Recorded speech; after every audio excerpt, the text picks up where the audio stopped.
9. Perception, imagination, memory, and their ideas. Words which are heard are, as it were, instantly seen.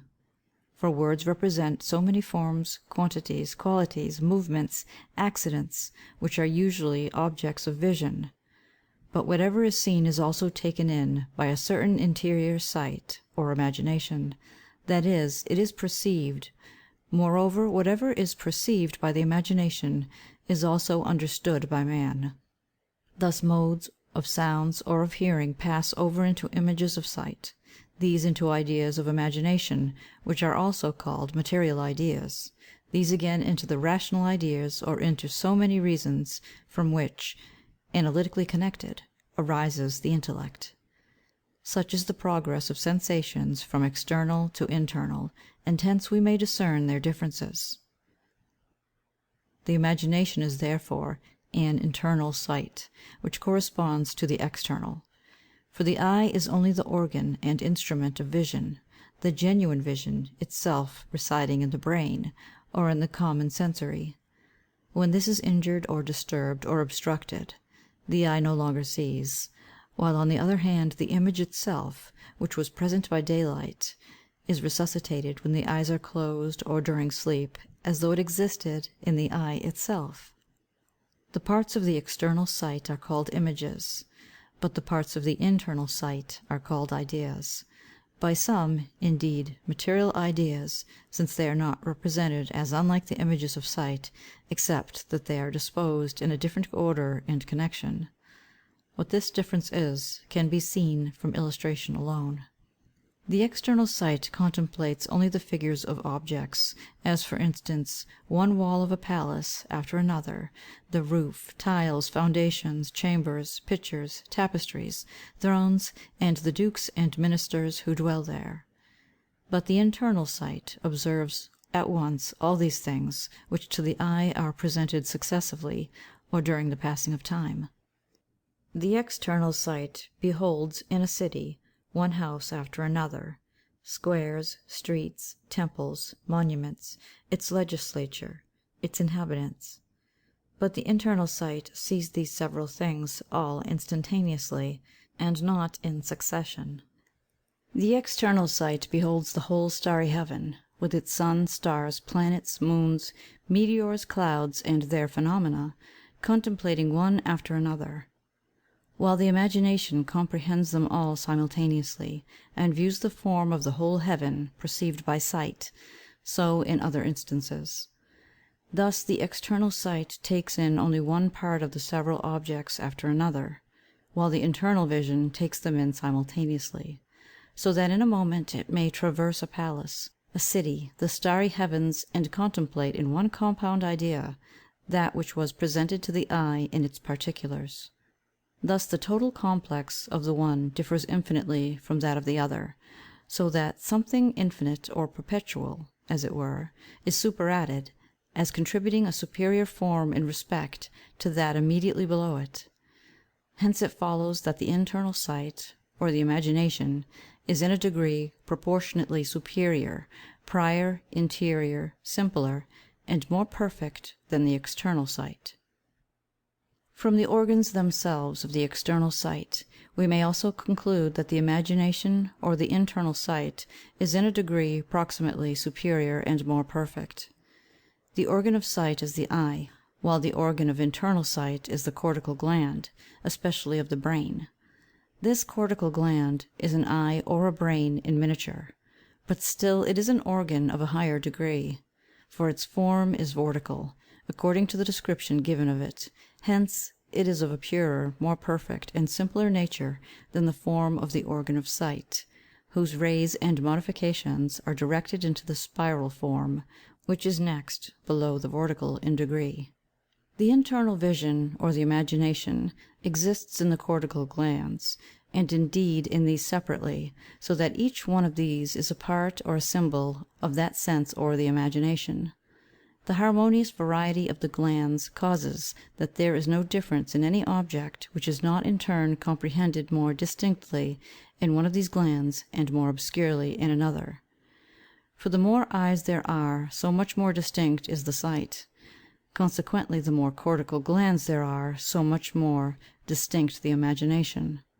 Moreover, the common cause of all perfects the parts themselves, so that they shall all conspire to the common result. The images themselves of the sight are elevated along the fibres of the optic nerve, even to all the cortical glands of the brain.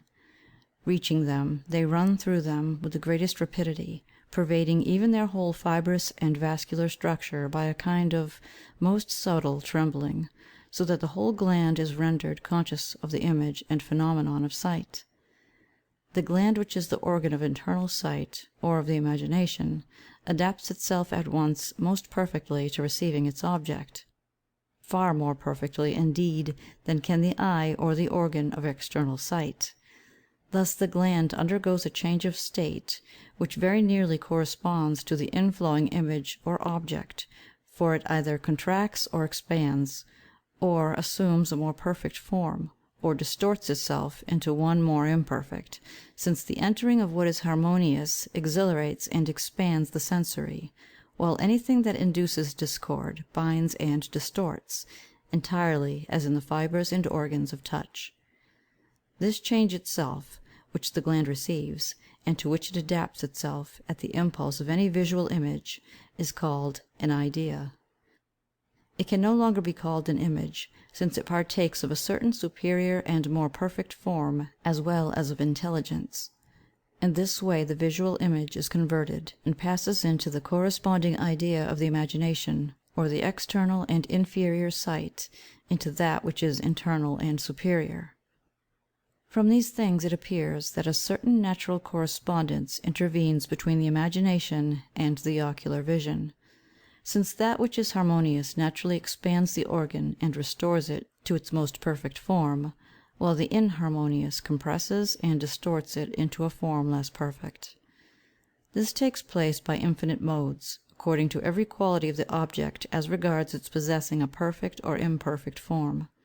The object or the image is perceived as soon as it strikes upon these little sensories, or the cortical brain. This subtle vibration, trembling, and first change in the aforesaid glands, produces what is called the sensation of sight, since sight does not exist in the eye, but in the common sensory.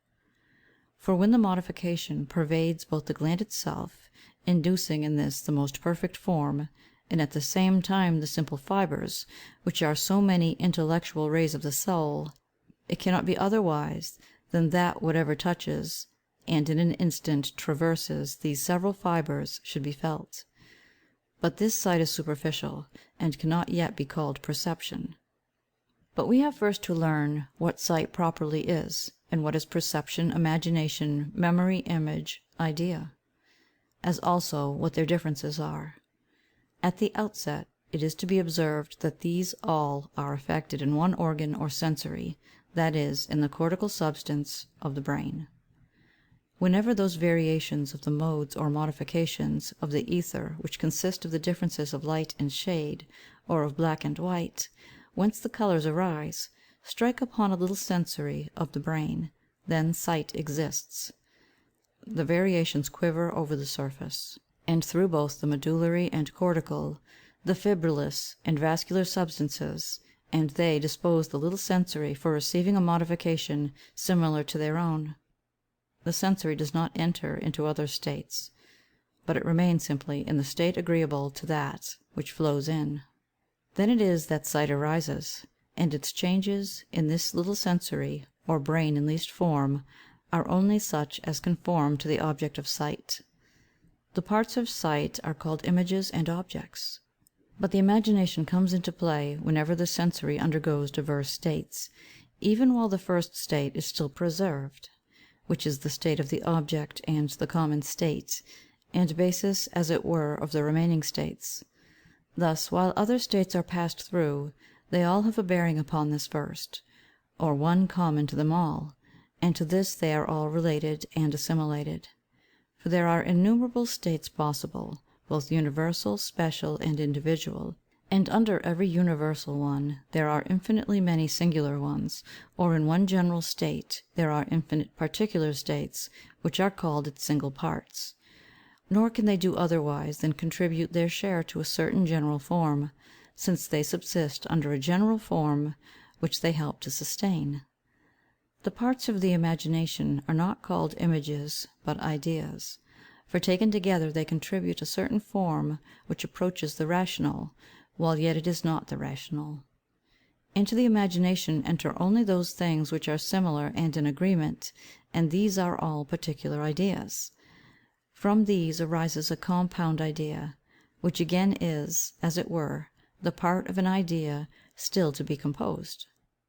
When the imagination is in action, then the external or ocular sight ceases or recedes from it, for the object of sight then only remains as forming a common basis of the other states, and by turning it about, those which have affinity with it are gathered in and brought together. Thus the imagination is stronger when the eyes are closed or in the dark, and feebler in an intense light. When the imagination so operates that by a nexus of similar things a desired order is obtained, or seems to be discovered, and there is the recognition of what is in agreement, this state is called perception, or internal sensation. For that is perceived which is seen or is taken in by the sense, and yet the concurring of many more things is requisite to perception, by whose aid the quality of an object is known. Memory is all that which is produced by the imagination, or it is the mutability of state itself. For the sensory itself possesses by nature nothing but a potency of changing its state. But that it assumes various states is the result of sensations which constrain the sensory, and by a kind of force bring it into these changes. The particular mutation thus acquired remains, and its quality is known by the images impressed.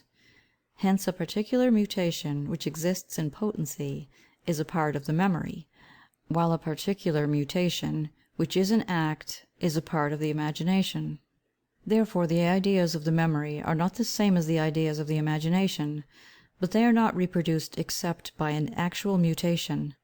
Hence the imagination may in a certain sense be called the active memory. These changes of state are to be acquired by use, culture, custom, in the flowing in of sensations. Thus the sensory itself becomes accustomed and learns in time to undergo many changes of state, and thus to enrich its memory. Every mutation, once acquired, remains under the name of memory, and continues present whenever the sensory returns to that same mutation.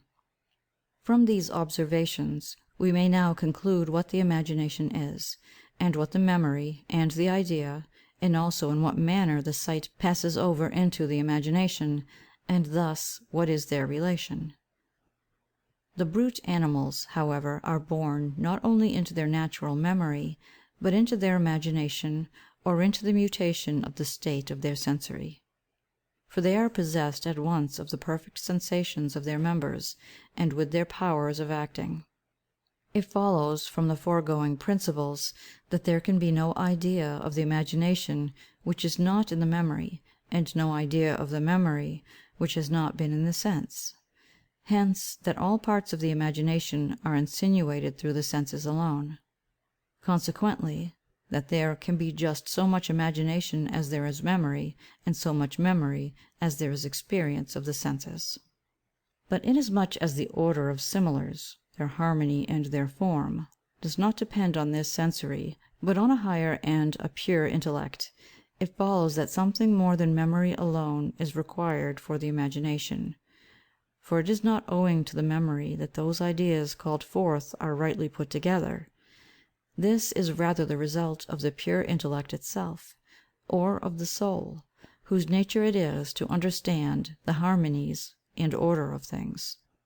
Hence the imagination is such as the communication of the pure intellect with it, or in other words, the imagination can exist so far as there is a communication of the pure intellect with the ideas of the memory. But we will speak further of this subject when we come to treat of thought. Such an arrangement in order of the parts of the memory does not come from the senses, but from the pure intellect, and thus from the soul, which is the order, the love, the truth, the law, the rule of its own system. But we confound this order with the ideas, or the determination and order of parts with the parts themselves. And from our observing that the order is natural or inborn, we believe that the ideas themselves are inborn also. The pure imagination is nothing else than the power of comprehending and embracing at once all those things which are obvious to the senses, and which inhere in the memory. This, in a measure, belongs to brutes. It is exercised by somnambulists, and by children whose imagination is not yet well directed or ordered by the pure intellect. There appear, nevertheless, to be rational and intelligent beings who speak from memory alone, or from experience, or from the knowledge of others, and without a proper intuition of things in connection and orderly arrangement. These seem to have an intellect to those who do not know the various parts themselves that go to make up this faculty, as to what they are, or to whether they exist or not, or to those who still less know how to combine ideas into the form of the true imagination. The imagination is the more perfect in the degree that any one can reproduce the more ideas from his memory, and at the same time the more similar and harmonious ones, and from these glide into the field of other ideas, and so change these common states into similar or other common ones, and choose out the parts of each, and dispose the several ones into a suitable form, so that there may be produced a composed idea, such as will agree with the order of nature. If anything contrary to that order is admitted, then there is a defect and irregularity, a weakness, resulting either from ignorance, or from inability to change the states or to reproduce ideas, to rightly coordinate and subordinate these.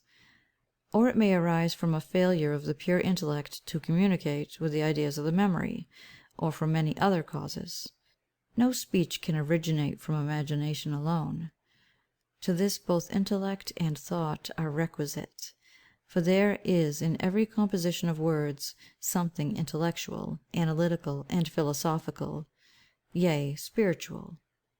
Every imagination at once ceases as soon as the cortical glands are deprived of the faculty of undergoing their mutations, as when they grow cold and are relaxed, as in certain diseases, in catalepsy, in morsus tarantulae, in vitis's dance, and in loss of memory.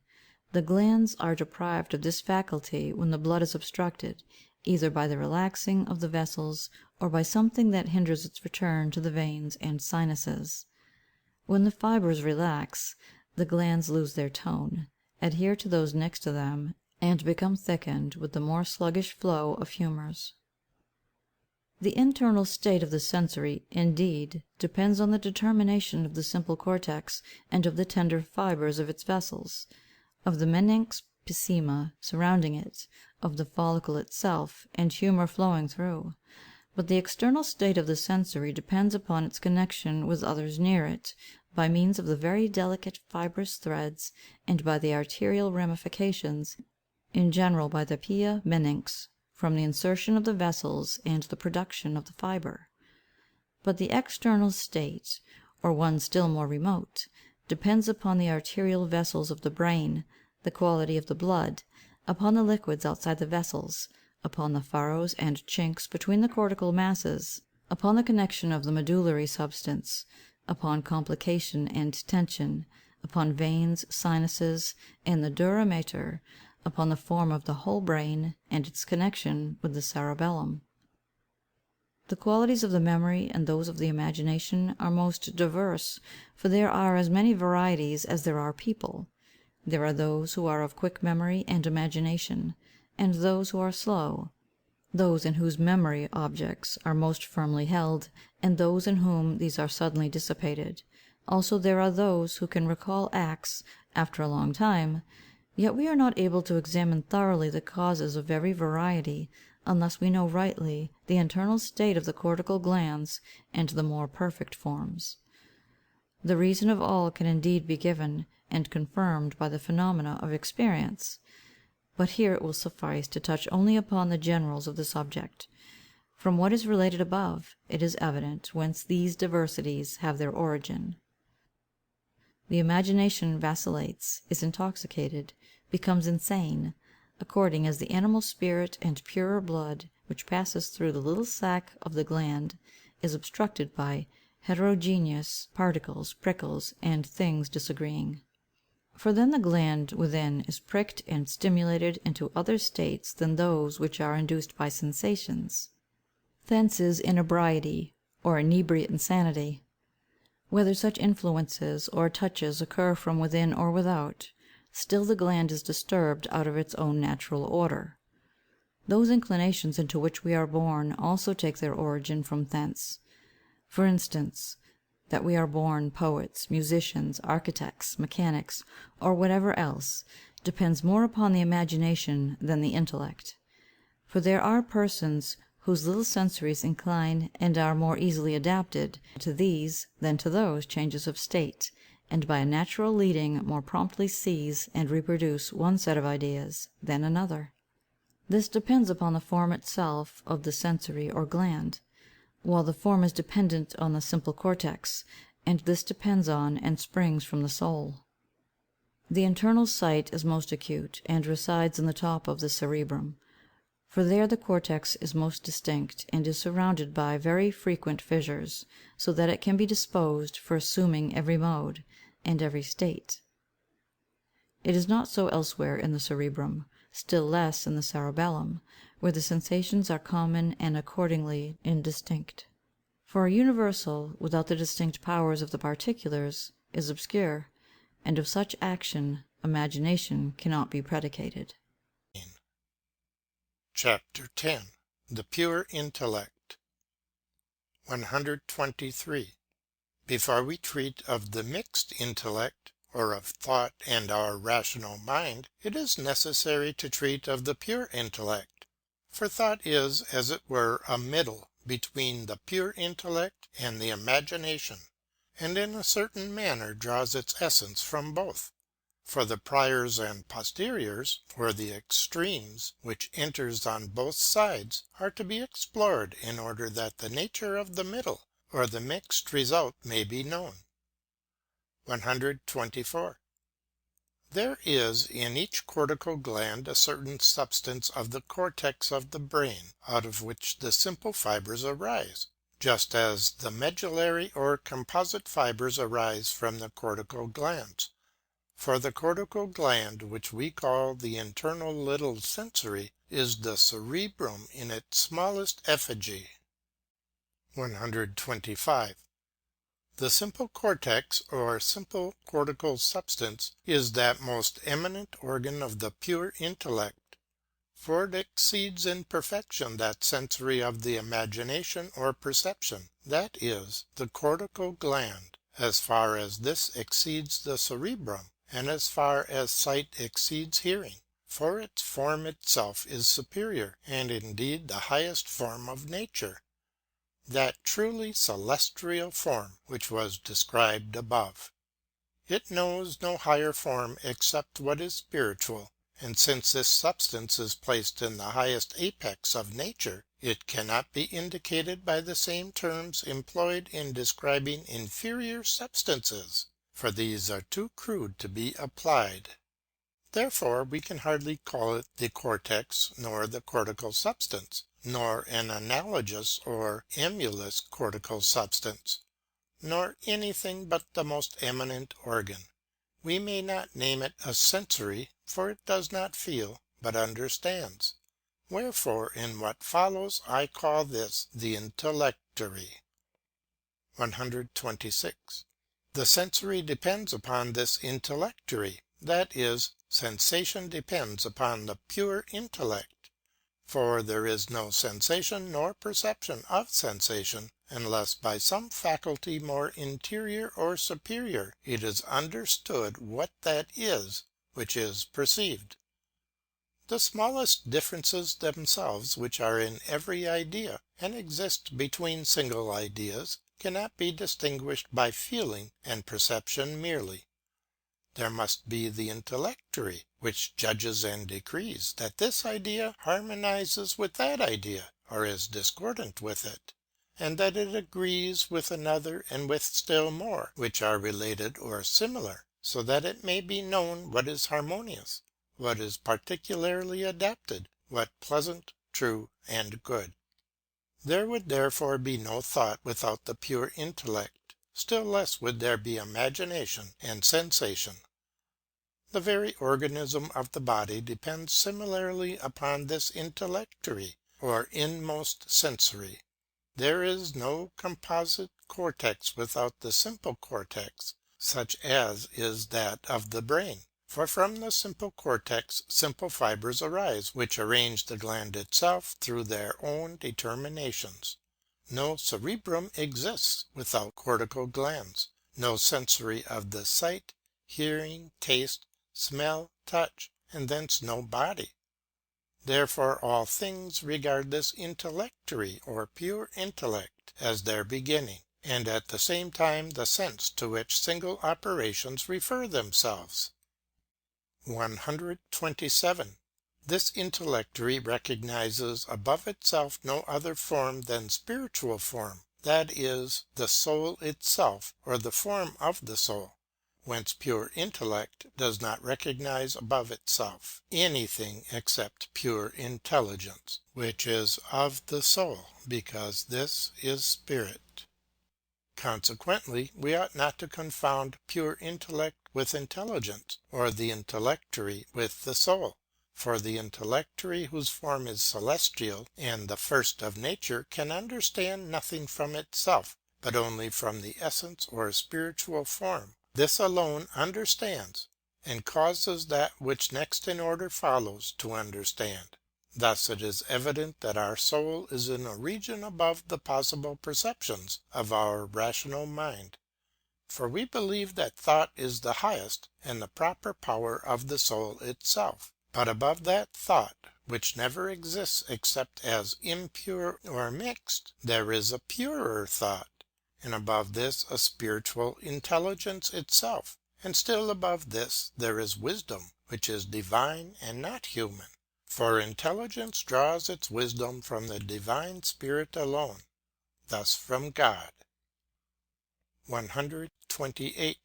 Thus the intellectory is born from the soul itself. Its form is evidently from the soul's essential determinations, but what this first form may be, after the soul, cannot be easily expressed in words, since the attributes and powers of this form are beyond the sphere of common words. For words express only those things which are in nature, and within the gyre of nature, but not the highest and those nearest to spiritual essence. This is why we have to speak concerning the intellectory in terms so general, and but slightly intelligible as to their meaning, and why what is said has to be explained by circumlocution, and by ideas sometimes involved, by means of which some obscure idea may be obtained, and even a comparatively clear one in those minds which are cultivated and possessed of a more profound judgment. 129. It cannot be doubted but that such an intellectory or pure intellect exists, for it manifests itself evidently in the several parts of our thought and speech, to which it is nearest, and in which it most intimately resides. For we reduce the ideas themselves of the memory, not unlike those of the sight, in a moment into such an order, form, and harmony, that a certain rational analysis thence results, which is known to be true or false by a kind of understanding in our pure thought. For sensations do not supply any other objects than those which are parts of the imagination, but to analytically reduce those into forms, and thus to conceive and put forth new forms, which again are parts of a sublime thought, and in them to observe truths, verisimilitudes, and probabilities from their connection and order alone. This is not a function of sensations, but of the pure intellect, neither is it a process of thought itself, for the thought is what is reduced into such a form, and so it is a result from that intellect which is prior, and which produces the intellectual or rational ideas of the thought. Such an intellectual, analytical, philosophical, even spiritual principle is in every sentence and every speech, even of a child. For a child speaks instantly in a manner more perfectly philosophical, dialectical, logical, grammatical, than all the peripatetic and Pythagorean schools could learn to do artificially and scientifically. This is the reason why we learn philosophical sciences, as logic itself and other theoretical branches of knowledge, from our own selves, and from the inmost examination of our thoughts and speech, just as anatomists obtain a knowledge of the body from the inspection of the viscera. Wherefore there must be such an intellect inmost in us which shall prescribe rules and laws to those operations of our mind which lie equally hidden from us, as the form of the brain, heart, stomach, lies hidden from us, who has never examined the viscera. And therefore the philosophic science is itself a certain anatomy of the mind, whose medicine is also sought for. Whence it follows that no thought can exist, and therefore no speech without the flowing of such an intellect. 130. The operation of this intellectory, or this intellect, cannot but be pure, for its form is born of the essential determinations of the soul. These determinations are so many spiritual radii, or pure intelligences. The form flowing only from spiritual radii, most perfectly determined, cannot breathe anything but what is purely intellectual. What this form is can be perceived by comparison with the form of the internal sensory, and of this with the form of the brain. Nevertheless, it cannot be described. It is indicated, however, analytically, by the simple elevation of perception from an inferior to a superior degree, and by the adding of something perpetual and infinite, according to the doctrines of order, of degrees and forms, of whose laws I have treated above. 131. Therefore, to describe what the pure intellect is, we must resort to universal terms. For it is the very nature of its own body, and the knowledge itself of the natural things which exist below it. For when the pure intellect acts, it acts from itself, that is, from nature itself and knowledge, since all things flow into act in agreement with its intuition.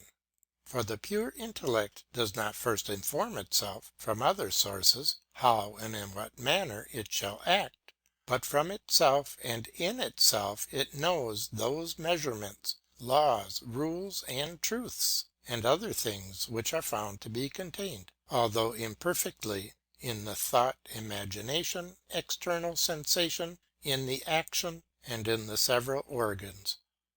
In all of these there lies hidden what is the inmost and most abstruse in the sciences, as in the first philosophy, in logic, in anthropology, dialectics, physiology, physics, geometry, mathematics, mechanics, optics, acoustics, chemistry, medicine, jurisprudence, ethics, grammar, and in many others of whatever name. We may clearly behold an example and summary of the sciences in our whole organic system in its several members, parts, and operations, all of which must flow and exist, not from themselves, but from a certain efficient cause in which such a science is, for which is the science itself, the order, truth, harmony, and the form of forms. These are all universal terms which apply to the pure intellect. Thus, inmostly, in ourselves, we possess a most perfect knowledge of all natural things, and yet we anxiously seek how to learn some part of this science, or of what is within us, or to draw this hidden knowledge out of its shadow into light. Thus this pure intellect can be called the science of natural sciences, for all single sciences are but parts of some universal science, which we call the philosophy and mathesis of universals. For from this the pure intellect can descend into single parts whenever it wishes. Thus it appears that we cannot speak concerning this pure intellect otherwise than abstractly and obscurely. 132. This pure intellect comprehends simultaneously that which thought or our rational mind comprehends successively, the premises and antecedents, for instance, at the same time with the consequents, as in a conclusion or an analytical equation, principles and causes at the same time with principiats, causates, and effects. For it views even effect as already existing in its efficient cause, thus everything to be formed as already formed, and everything already formed as to be formed, nor does it hesitate in thinking out the means, for it takes in the whole complex. A defect alone of instrumental causes hinders its act, for it contemplates all things past as present, and at the same time those future things which evidently flow connectedly and according to natural order. Thus concerning the operations of this pure intellect, we can neither predicate movements nor degrees, thus neither time, space, place, movement, celerity, nor any of those things which suppose succession and distance. For its form is the first of nature, and from this, as from the beginning or beneath it, the accidents and qualities of nature descend or arise.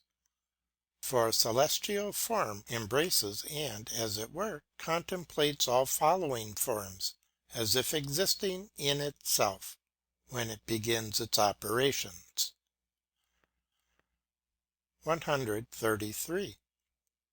The pure intellect beholds nothing in verisimilar or probable, but either as true or false, or how far it is from truth or falsity, whence all its ideas are so many natural truths, and from the truth it sees distinctly falses and fallacies, as the eyes distinguish shadows from light. Therefore its observations consist of so many truths being united among themselves, whence a universal truth arises. This is the reason why the more intelligent, or those whose thought or rational analysis approaches nearer to this pure intellect, perceive and know many propositions as true or false at once, and indeed without demonstration, a posteriori, from effects, experience, artificial logic, and the sciences of the scholars, indeed often to such a degree that they are indignant that the mind should wish to demonstrate those things which are clearer, more certain, truer, and higher than all demonstration. They regard the attempt of such demonstrations as so many dusky shadows, which do not illustrate but rather obscure. Such are we when we become pure intelligences or souls. For then we shall laugh at our literary treatises as child's play, and we shall regard the entire syllogistic logic as but a boy's game at odds and evens. 134. The pure intellect, whose property it is to know universal nature, and from itself to perceive and to know all nature's arcana, cannot be instructed by internal senses, but still less by external senses. For the pure intellect itself has formed all the senses, internal as well as external, according to every idea of its own nature, and has furnished these with recipient organs before their use. And consequently such an intellect, which is prior to the senses, can in no wise be acquired, cultivated, or perfected by means of them, but remains just the same from the beginning of life to the last, whence it is as perfect in the embryo and infant as in the adult and old man, in Davis as in Oedipus, in an insane and stupid person as in an eminent philosopher. The intellect, which is capable of being instructed and perfected, is just below the pure intellect. It is called the human reason, as also the rational mind. Its operation is that thought which is never pure but mixed, or which derives more from ignorance than from intelligence. These things are the cause of that strife which has arisen among the learned, whether there are connate ideas or whether they are acquired, or whether anything exists in the intellect which was not first in the sense, each proposition having its adherents. For there are indications of a kind of intellect innate in us, and all ideas are found to be connate. But the disposition and ordering of the ideas, so that thence an analysis may exist, cannot be connate, for this is something purely intellectual. At the same time there would be no ideas to be thus arranged in order except they were connate. From this it follows that either position may be true in a certain sense. 135. From these things it is also evident that the pure intellect is unable to express and arrange its own ideas or universal truths through any speech, for the parts of speech are so many ideas, images, and forms, which are to be acquired by the way of the senses, and which stand far below. But the pure intellect represents its own simple and universal analysis in likenesses, such as are seen in dreams, then also through parables and similitudes, even through fables, such as the ancients employed in the ages nearest to the golden. For such things at the same time contain not only particular things, but in general all things, which relate to the same truth. These things our mind ought to interpret and involve as the answers of oracles, for they are all obscure to our intellect, while in the pure intellect they are in a clearer light, for especially are we blind in truths themselves. 136. But it is not easily perceived by thought what the pure intellect is. It is even questioned whether it exists, for thought itself does not comprehend what is above itself, or what is pure, being itself not pure but mixed. This indeed it does comprehend, that where there is a mixture there must be something pure with which the impure is mixed, and that into our thought, where intelligence and ignorance or light and darkness reign together, therein flows from above a something intellectual, which illumines the sphere of thoughts, and furnishes the faculty of thinking, since the sensations of the body can in no wise affect this. Then, that there flows into the same from below something that is not intellectual, whence the mingling of intelligence and ignorance. This is our mixed intellect or thought. But the pure intellect itself is the mediate between the spiritual intelligence of the soul and the thought of our rational mind. To perceive what the pure intellect is, we must therefore inquire what the soul is, and what the rational mind, then also what is the influx of both. These have been treated of severally, but a short recapitulation will be of use. 137. The soul is pure intelligence, a spiritual essence and form, thence next above the pure intellect, whose essence and form is the first of nature or celestial. For the intellectory itself cannot be formed except from the essential determinations of the soul, as many determinations, so many radii of spiritual light there are, for its intelligence is not natural but spiritual, and its science is not philosophical but metaphysical, pneumatical, and, as I may say, theological.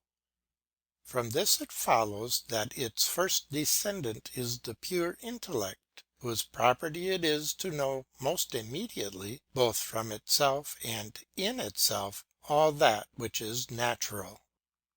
138. The ideas themselves of the soul are spiritual truths, but the ideas of the pure intellect are the first natural truths. The ideas of our intellect are called reasons, but the ideas of the memory or imagination are properly called ideas. The ideas of sight are images and objects. The ideas of hearing are modes, modulations, words. Such is the subordination of ideas, Wherefore everything spiritual which is in speech is of the soul, but everything intellectual is of the pure intellect, everything rational is of the thought, and so on. 139. But it may be asked, how does the pure intellect flow into the sphere of thought? Is it an influx, or is it a correspondence and harmony? This we learn especially from the form itself of the internal sensory or cortical gland, for in this is contained the simple corticle, which is called the intellectorium, just as the cortical substance is contained in the brain. This simple cortex is the origin of all the simple fibres, but that of the brain is the origin of all the medullary fibres and the nerves of the body. The pure intellect which resides in this above-mentioned intellectory or simple cortex cannot flow into the sphere of the thoughts otherwise than as the images of sight or ideas of imagination into the modes of hearing or into speech, which is not influx but correspondence. For the modes of hearing, which are so many articulated vibrations, only move and vibrate the little sensories in common. Then the sensory itself, from use and experience, knows at once what such vibration and superficial mutation signifies. Hence its ideas occur, which is said to happen through correspondence. It is the same with the intellectory or its pure intellect.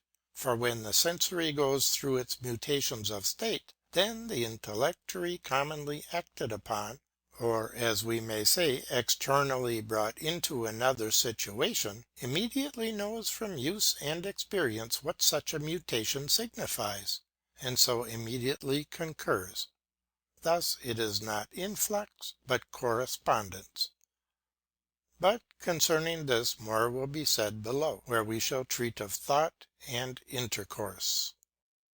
16. 11. Intellect, thought, reasoning, and judgment. The human intellect. 140.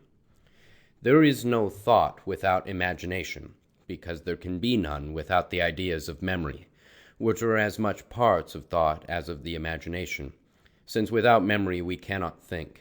It is therefore very hard to perceive distinctly what imagination is and what thought is.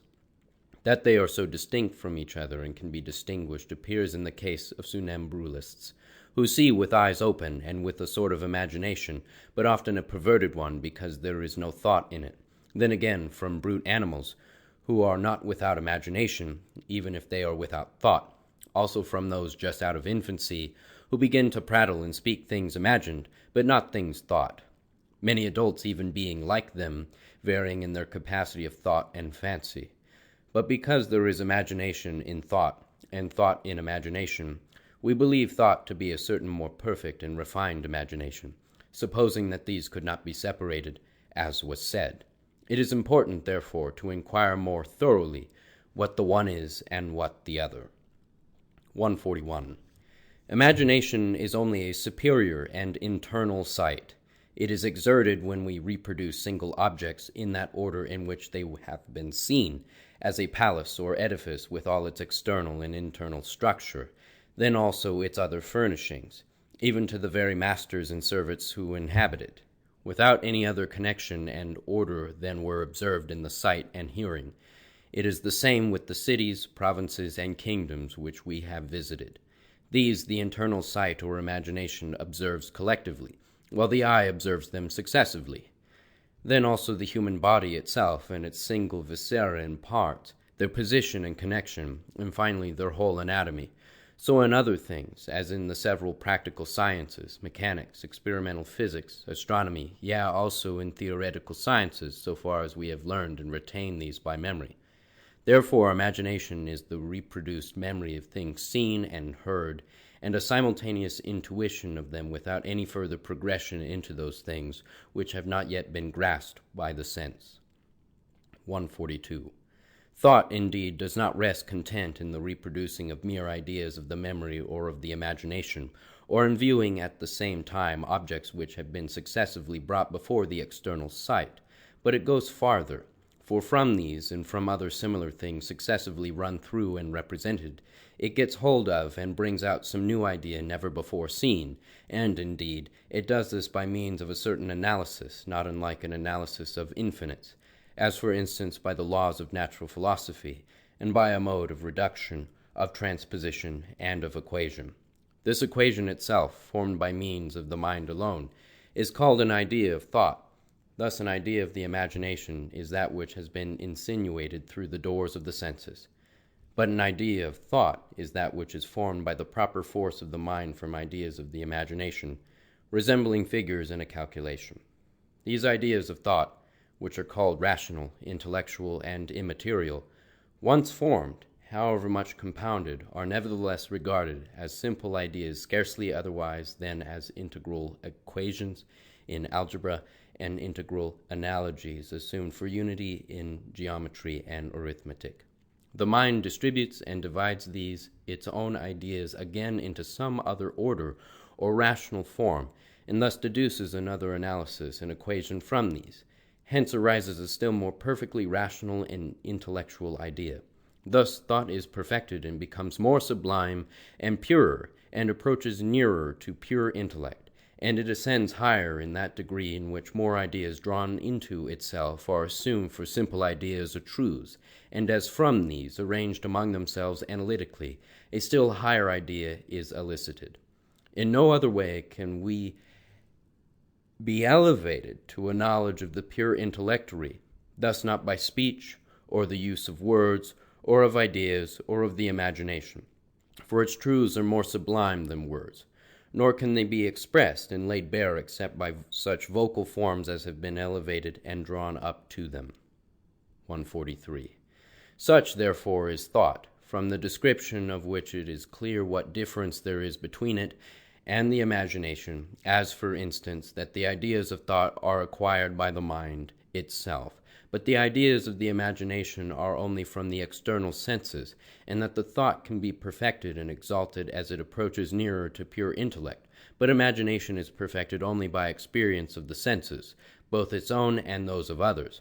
For whatever the symbols of the memory are, whether acquired through one's own senses, or through teachers, or through letters, or through tablets, all these are then ideas of the imagination, because they are of the memory alone, acquired through the senses. But they are so many parts and instrumental causes which the rational mind can make use of in order that thence it may form its own intellectual ideas and analyses. From this it follows that so much as we are able to understand, but do not understand, so much we hold in the memory, for the power of understanding lies in the memory. But from this potency alone no action follows. Therefore something else must be added in order that we may understand, and still more that we may acquire wisdom. 144. Thought, therefore, is a superior imagination, and as there is a superior imagination, so also there is a superior memory. The inferior memory is a memory of all particular things and of those ideas which are insinuated by way of the senses, both of sight and of hearing. But the superior memory is a memory of general and universal things and of all those ideas which are formed, and as it were created by means of the mind proper. These also impress themselves in our memory, just as if they were impressed on the sense. For when we think, the things thought and the results of these thoughts remain equally fixed. This memory, however, contains ideas rational, intellectual, and immaterial, while on the other hand, the inferior memory has only ideas of things purely natural and material. Therefore there is a memory of universals and a memory of singulars, and the former is of thought, but the latter of imagination. These memories, if we observe them more internally, are distinct from each other, for there can be a large memory of universals and a small memory of singulars, and vice versa.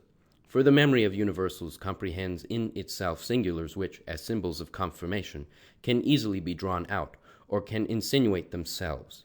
In order that singulars may be properly retained in their order by the memory, it is necessary that we form an idea of all universals, which is called their reason.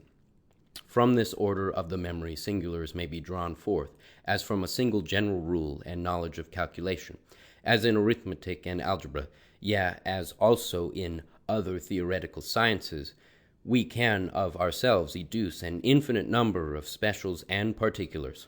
Thus we are able to run through in a moment an entire book containing nothing but examples of particulars, and to understand all, for the knowledge of universals can be compared with the sight, which from a tower or lofty mountain contemplates the entire region, and the city below, and the single objects in one view and glance, as it were. But he who walks about below, and in the streets, only comprehends certain parts successively, and thus scarcely one out of 1,000 of those things which the memory of universals comprehends in an instant. 145. Imagination, therefore, only takes in the form of an object, or of objects, and its quality, according to the order, the placing, and the connecting of the parts or of the ideas. But the thought draws forth not the material form itself of the parts, but out of such a form, or from similar forms collected together, it obtains a certain sense, not in the visible parts and in the connection of the parts, but lying hidden within. Wherefore the thought is said to understand, and the imagination to perceive, and the idea of the thought is called immaterial, and the idea of imagination material. An intellection is an inmost sensation. 146. Thought can neither exist nor subsist, still less be perfected, without pure intellect.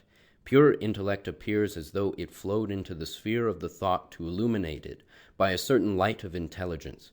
But there is no influx, for it is only a concurrence, a correspondence, or an established harmony, in which, indeed, there is a greater, better, and more perfect concurrence and correspondence in the degree that the thought is more elevated. But before plunging our thoughts deeper into these psychological mysteries, we ought to explain the meanings of the words themselves, or what is meant by understanding, judgment, thought, meditation, fancy, genius, and other terms. 147. Such is the progress and course of the human intellect.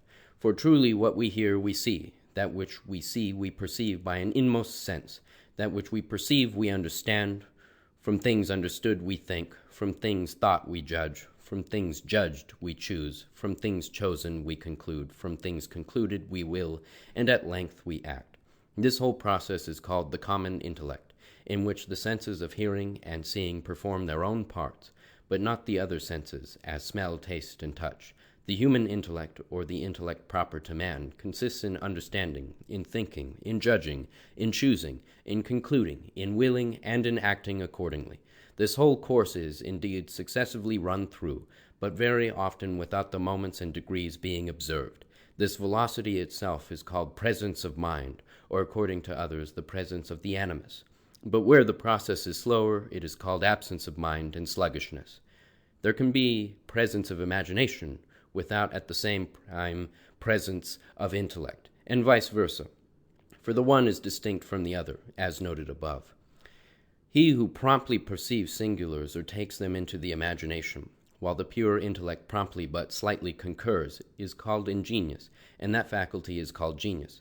But he who promptly understands those things which he perceives, while the pure intellect fully concurs, that is, who thinks sublimely and sees things in a way more harmoniously with the ideas or truths of the pure intellect, he is said to possess judgment, and that faculty is called judgment.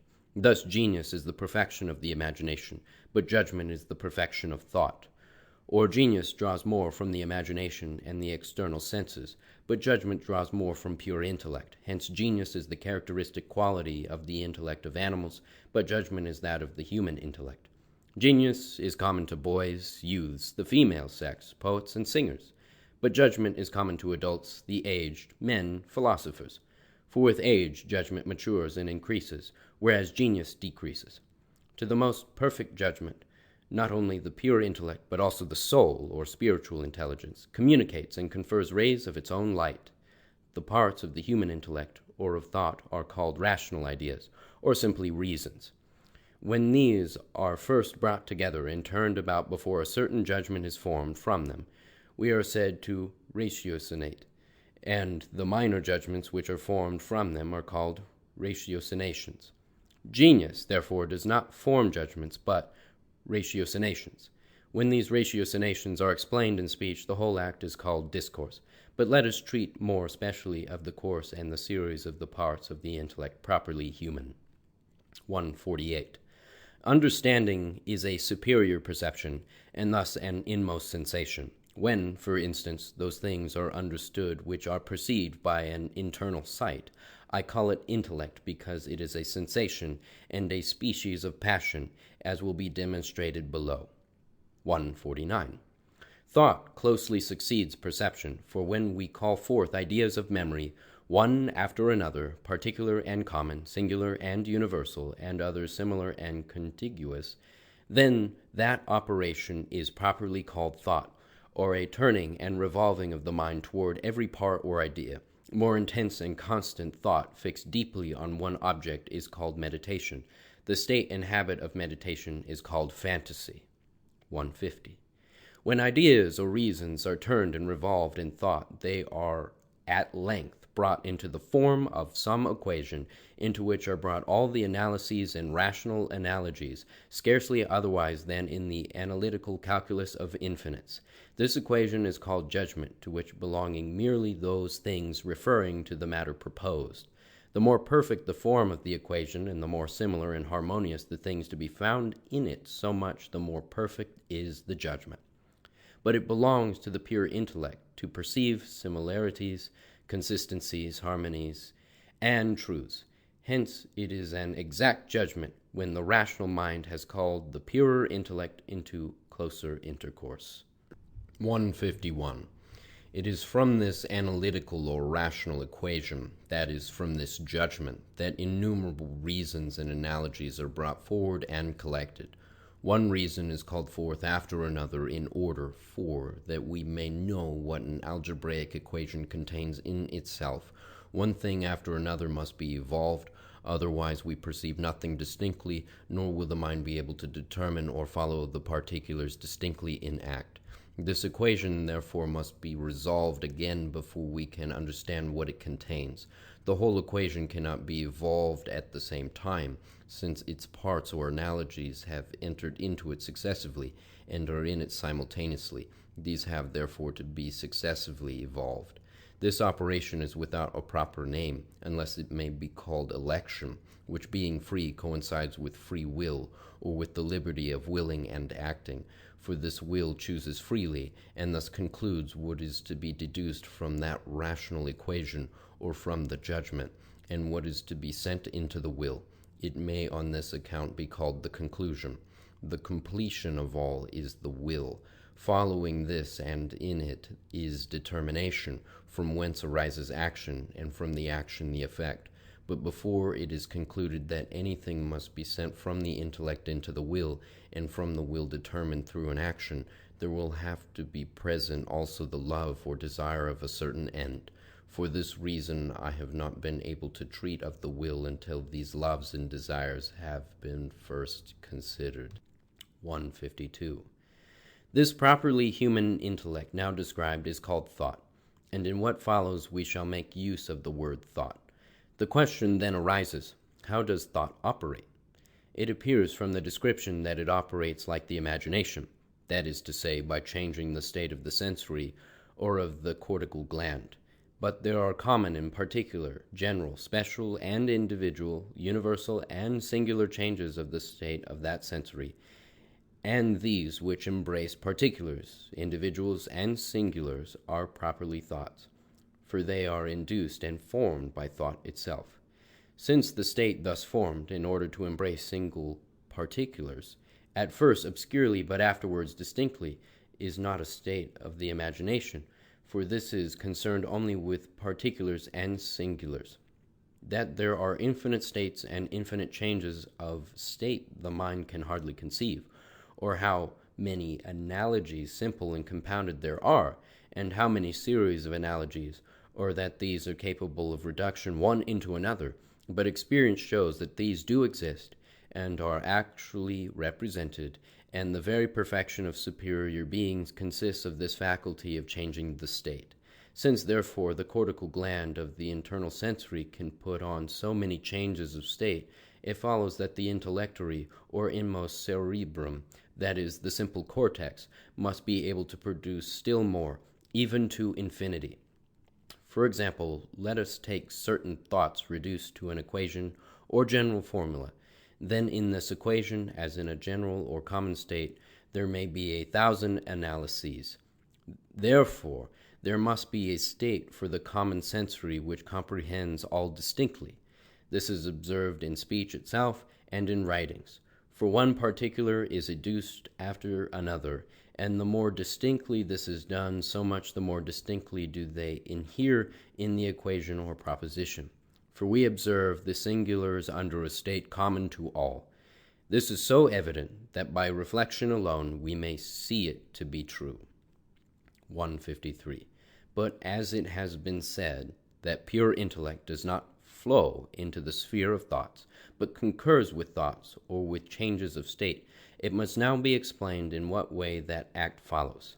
First, let us get a clear idea concerning the form of the internal sensory or of the cortical gland, namely, that it is indeed the cerebrum in the smallest form, with its simple cortex and its simple medulla, like the large cerebrum, but more perfectly constructed. The change of state of the above-mentioned internal sensory itself is not able to affect any change of state in the intellectory or in the simple cortex, just as the change of state of the entire cerebrum does not change the state of any of its parts, but only the external state of the parts, that is, their position, their connection, and mutual relation. But since the external state agrees with the internal, or as the state of the parts cannot help being in agreement in some way with the internal states or with itself, it follows that the change of the external state announces and shows at once that there is a change of internal state and of what kind it is.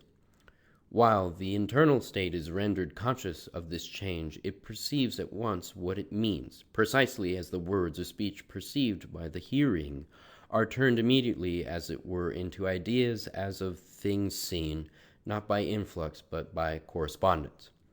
For an idea can be expressed by another word and a different articulate sound, and still the same idea will recur, as whether we speak the same sentence in Greek, Latin, French, Italian, English, or Swedish. Still the same visual idea is presented. It is the use and culture, then, itself that causes that one idea corresponds to another. The same relation holds with the ideas of memory, of imagination, of thought, and of the pure intellect. An internal change of state of the sensory is an external change of state of the intellectory. But by use and experience, the intellectory perceives from this external change of state what such a change means. At once it concurs, and by its concurrence produces a corresponding idea of the pure intellect. Accordingly, the more universal, general, and common the changes of state is, so much the more distinctly is it perceived, as the essence and nature of the intellectory is thus more nearly reached. For all ideas are universal truths, and by verbal terminations they may be made more abstract. 154.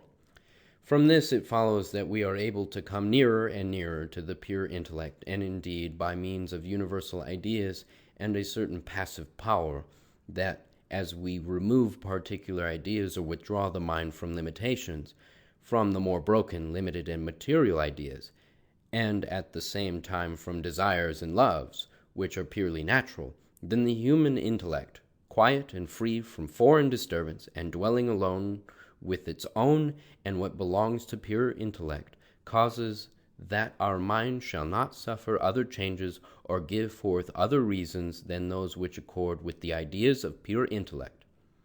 On this account our intellect experiences an inmost tranquility and joy, for then this concurrence appears like the influx of a certain light of intelligence, illuminating the whole sphere of thought, and in a kind of unanimity, I know not whence, it constrains the whole mind, and in mostly dictates what is true and good and what is false or evil.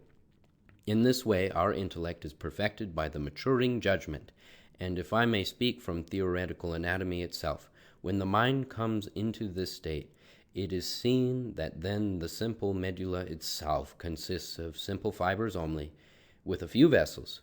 For as many as are the simple fibers, so many are the intellectual rays of pure intellect. But as many as are the vessels, so many are the shades which darken the luminous or intellectual rays. But these observations are offered merely in passing. 155. From these things it already appears how the human intellect may be perfected, thus that in tender infancy there is none, that it may be increased in youth, perfected in adult age, that the judgment afterwards increases, while the genius or imagination decreases. For there can be no thought in infancy, and still less in the embryo, wherefore there is a concurrence, correspondence, or established harmony, but not influx. Use and cultivation will bring about the correspondence and harmony, since the pure intellect concurs with every perceived change. But still, whether in the embryo or in the infant, or in a stupid or an insane person, the pure intellect remains always the same, for it cannot unfold itself before it perceives the changes of state to which it shall correspond, nor can the sensory change its own states unless it shall learn how to do so by the use and the influx of the external sensations, as has been noted above. Thus the pure intellect comes forth and emerges just as from a prison in which it has been shut up, or from its own inmost bosom, according to the induced mutability or power of change. Thus appears what has been present from the beginning of formation, but could not sooner evolve itself, and when it does evolve itself, which takes place in the course of age, then it exhibits itself as most present in every instant, in the single forms and harmonies of words, and in finding out their inmost meaning from the connection and order of the ideas alone. 156.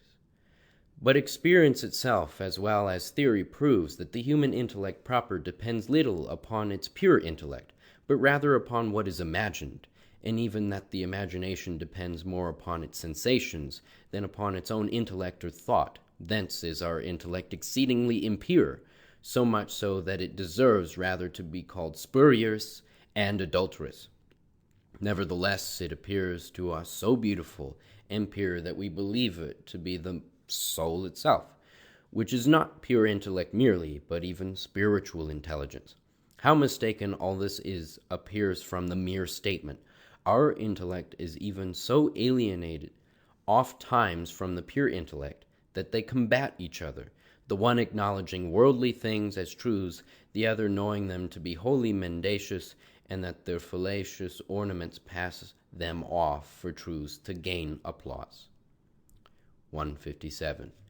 Meanwhile, in order that the human intellect may exist, it is necessary that the truths themselves be variegated, and as it were modified by things mendacious, or true things with false, good with evil. From this mixed and relative variety, and this coming together of opposites, there arises a rational analysis. First, it gives birth to opinion, hypothesis, some unknown principle, and many other things proper to the human intellect. Without a variation of intelligence and ignorance, thought and judgment can no more exist than a visual image without light and shade, which is the reason why light and clearness are predicated of intelligence, and shade and darkness of ignorance, for these have a mutual correspondence. Without such a variation there would be no society on earth, no diversity of thought, manners, actions, bodies, no affirmations or negations, no uncertain results of things, no auguries, indeed, no desires of ends to be attained, no terrestrial loves, none of all those other things which as necessities contribute to human society itself. Neither would there be any speech or communication of thought by means of discourse, unless by some superior or angelic discourse, which has nothing to do with earthly things. 158. The various kinds of insanity, which are infinite in number, originate from thence, that the states of the sensories are so perverted that they can undergo no changes except what are irregular and in disagreement with the pure intellect, And as the intellectory concurs with the changes of the sensory, it concurs by the same law even with these disorderly ones, and thus seems to consent, even though it wholly dissents. Thus it is the thought itself or the human intellect which is insane, and not the pure intellect. 12. Of the intercourse of the soul and the body. 159. It will be vain to inquire how the soul communicates with the body, unless it first be ascertained what the soul and what the body is, as also what is sensation, imagination, thought, the pure intellect, the spiritual intelligence, what is will and action, what are the internal and external organs, both of sense and motion, what is the connection of the organism, and a vast number of other points. For so long as it is unknown what the soul and the body are, and what mediates between these, all cooperation, communication, and intercourse must necessarily remain unknown. Only the unknown can be educed from the unknown, and about things whose essentials are unknown to us we can only speak ignorantly, however long we keep on talking. But still I will admit that I seem to myself not to have arrived at a single part of so vast a thought, supposing the thought itself to consist of myriads of parts, but only to have gathered up an obscure idea from what has been premised. But it may be more clearly seen that external sensations, and likewise actions, communicate with internal and the inmost sensations, even with the soul and its intelligence. For it is of the soul, which is the motive principle, the life and essence of our body, that in the body we live, move, and are. 160. This communication appears as though it were influx, for the mode and image of the outer sense seem to pass over into the idea of the inner sense. But lest the appearance should deceive us, let us penetrate by rational intuition into the very connections themselves of things. Otherwise we shall easily mistake fallacies for truths. 161. It is evident that articulate sounds or words or modes of hearing, in the brain or in the common sensory, are turned into ideas similar to those of sight, or into so many images as when with words or in speech we describe a house or palace, a city, meadows, fields, the sky, and other things. At once the idea of these things is represented. But this communication or intercourse cannot be called influx nor harmony, but an acquired correspondence. The sound of these words is only a vibration, which cannot call forth an idea like that of sight. For whether we speak of palaces, cities, and fields in French, English, Latin, or Greek, this same idea is awakened, although the sound or the articulation of the sound is altogether different. But this correspondence is acquired by use and culture, for we learn to speak the language, and thus that such a modulation means such an image or such a villa or picture. As often as that articulation of sound returns, so often the same idea returns. A physical and anatomical reason can also be given, for the sounds themselves, whether articulate and compound or simple sounds, put in trembling motion the fibers, the cortex, and the meninges.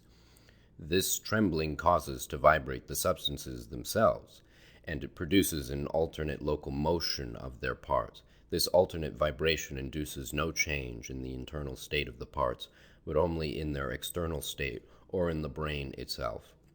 Still, the parts themselves, on account of the connection which they mutually hold and maintain among themselves, as also on account of the form itself, that is, their situation and order, perceive at once not only that there is a mutation, but even what kind of mutation is induced, and from use they learn what such a mutation means. Consequently, the sensory at length concurs with its idea. 162. But besides this acquired correspondence between the articulate sounds of speech or of hearing and the ideas of the internal sight or imagination, there is also a natural correspondence, which flows not from the sounds themselves as sounds, but from their harmony, as from the melody of a song, from musical harmony, from the symmetry of words, or from the rising and falling of the voice in speaking, as also from the sound even of certain words which are called natural utterances, for they immediately excite the mind, affecting it either with love or joy or grief. Such also is the speech of the brute animals. The cause is the same, originating doubtless from the connection, situation, order, form, or mutual harmony of the parts of the brain among themselves, which harmony corresponds with the form and internal state of the parts. For the form next below descends from the form above, and is thus born into a likeness of its superior, its prior, or its parent. 163. The communication of external with internal sight, or of the sensation of ocular sight with the imagination, takes place by natural correspondence. As for the sight itself, this does not exist in the eye, but in the common sensory or cortical brain.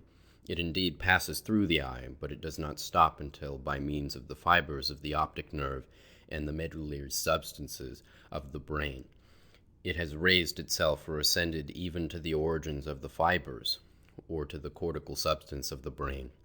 As soon as it touches those origins, it diffuses itself over their entire surface, and consequently through the entire structure.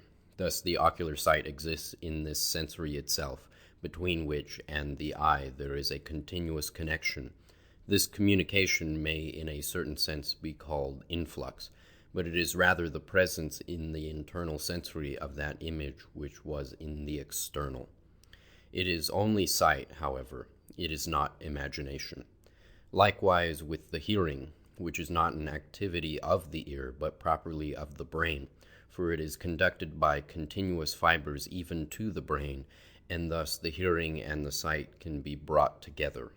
For the hearing is an experience of the whole brain, and is a trembling of its parts, while the sight is an experience of the parts of the brain, or of the little brains, that is, the cortical glandules, and it is accomplished by a still more subtle trembling which causes to vibrate very slightly every part of its surface and structure. But further, the communication of the sight with the imagination takes place through both the natural and the acquired correspondence at once. For while the images and phenomena of the ocular sight appeal to this common sensory, or to its own inner little sensories, the harmony itself of the object, of the images, or of the phenomena affects the sensory or these little sensories in such manner that at once their state undergoes a certain change. For the harmonious exhilarates, expands, and delights the sensory, while the inharmonious contracts, twists, and grieves it. There are infinite such changes of state, as many, indeed, as there are kinds and species of harmonies and discords, and as many as there are generic, specific, and individual differences, and as many as there are relations between opposites. Thus, it is not the sight itself, but it is the harmony in the objects or between the objects of sight which induces this change. It is the same with the eye itself and with the ear, which change their state according to the quality of the object presented. For the eye, like the body itself and its every fiber, even when most lightly touched, either contracts or expands, drawing itself in at that which would injure it, and expanding itself at everything which would delight and restore it.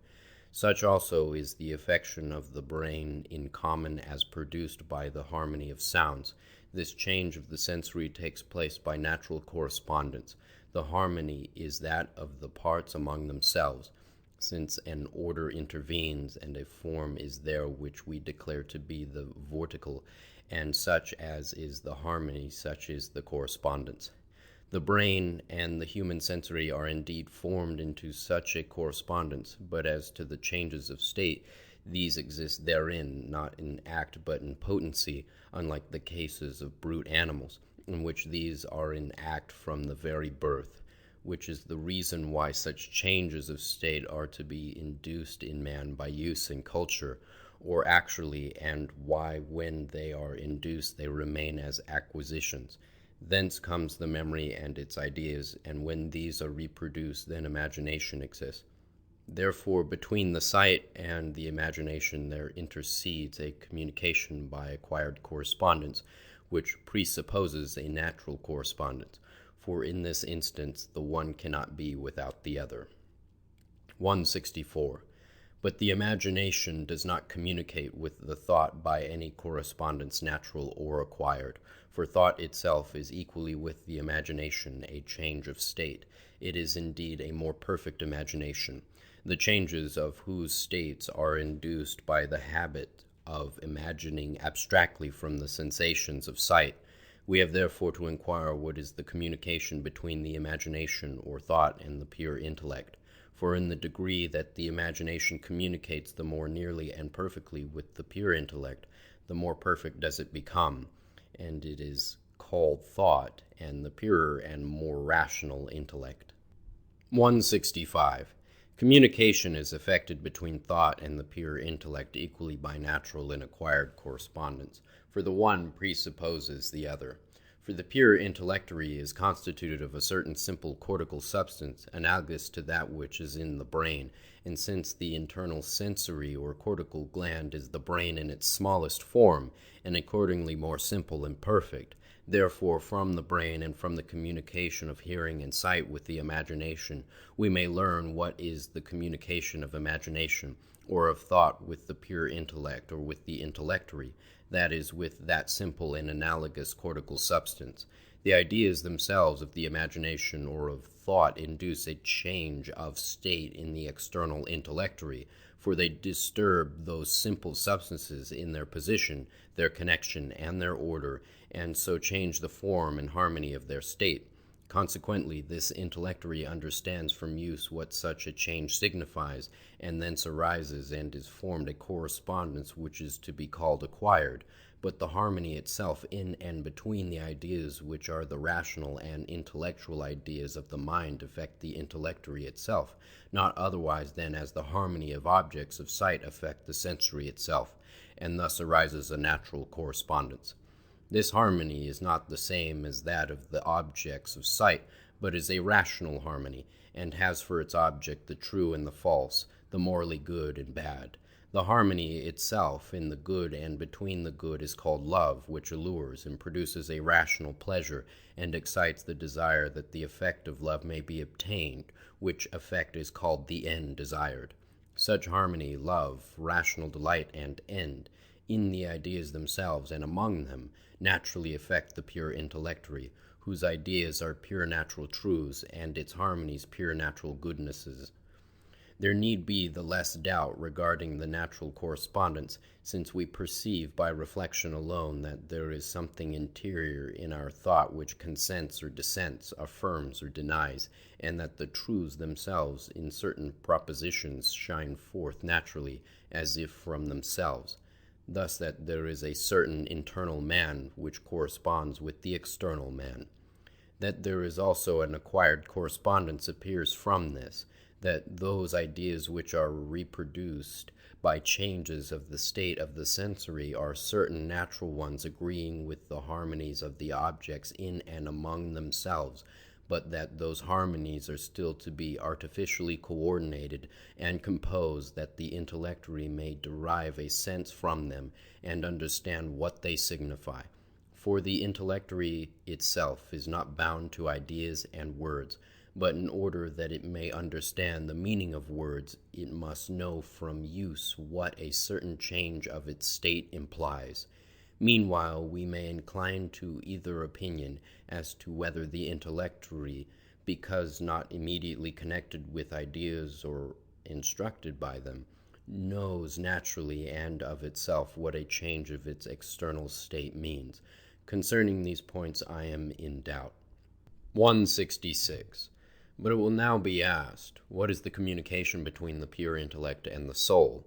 That intellectory which is assimilated to a certain simple cortex from which the simple fibers shoot forth as so many intellectual rays, cannot be the soul itself, for the intellectory must be created and formed out of substances which have a superior form, essence, and spiritual intelligence. That communication is a correspondence will be understood from the parallelism or analogy furnished above. For the soul itself, which has formed this intellectory, perceives a change of its state, as though outside of itself, as often as the intellectory experiences its changes. Such, accordingly, is the correspondence that the soul from itself, without previous exercise or experience, understands what these changes mean. For the pure intellect is not instructed by the experience of the senses, still less the soul which has established this its intellectory, as may be proved by innumerable psychological phenomena, as from this universal proposition, which may be affirmed as it were at will and without arguments a posteriori, namely, that the natural cannot flow into the spiritual, or that the rational man does not learn that which is purely spiritual from himself. The intellectory itself is the first form of nature, thence the first natural, but the soul is spiritual and above the natural, although through the pure intellect it operates that which is natural. 167. From this it will now appear that the intercourse between the sensations of the body does not take place by any influx whatever, least of all by a physical influx, unless we wish to understand by influx a natural correspondence, but even then it is an influx of the harmony itself, and not an influx of the things which form the harmony.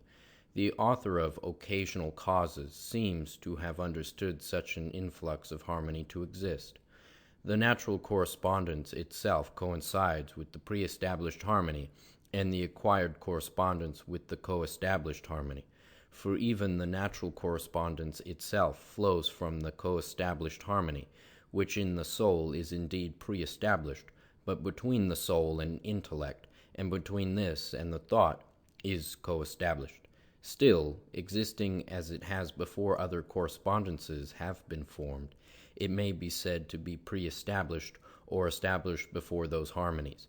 In this way may be reconciled the hypotheses regarding the intercourse of the body and the soul, of those, namely, who assert occasional causes, those claiming a physical influx, and of those who claim a pre-established harmony. For the ways, modes, and differences of communication being rightly understood, the writings of the three schools are seen to agree. On account of the agreement, I would wish that this intercourse might be said to take place by correspondence, for so do these hypotheses also mutually correspond. 168. But this intercourse or communication is that of the bodily senses with the soul. It may be asked, what is the communication of the actions with the soul, since, indeed, both body and soul possess the power of acting as well as of being acted upon. Even the passion or sensation itself performs a certain gyre and goes over into action, for it has been shown that the internal sensory perceives and understands.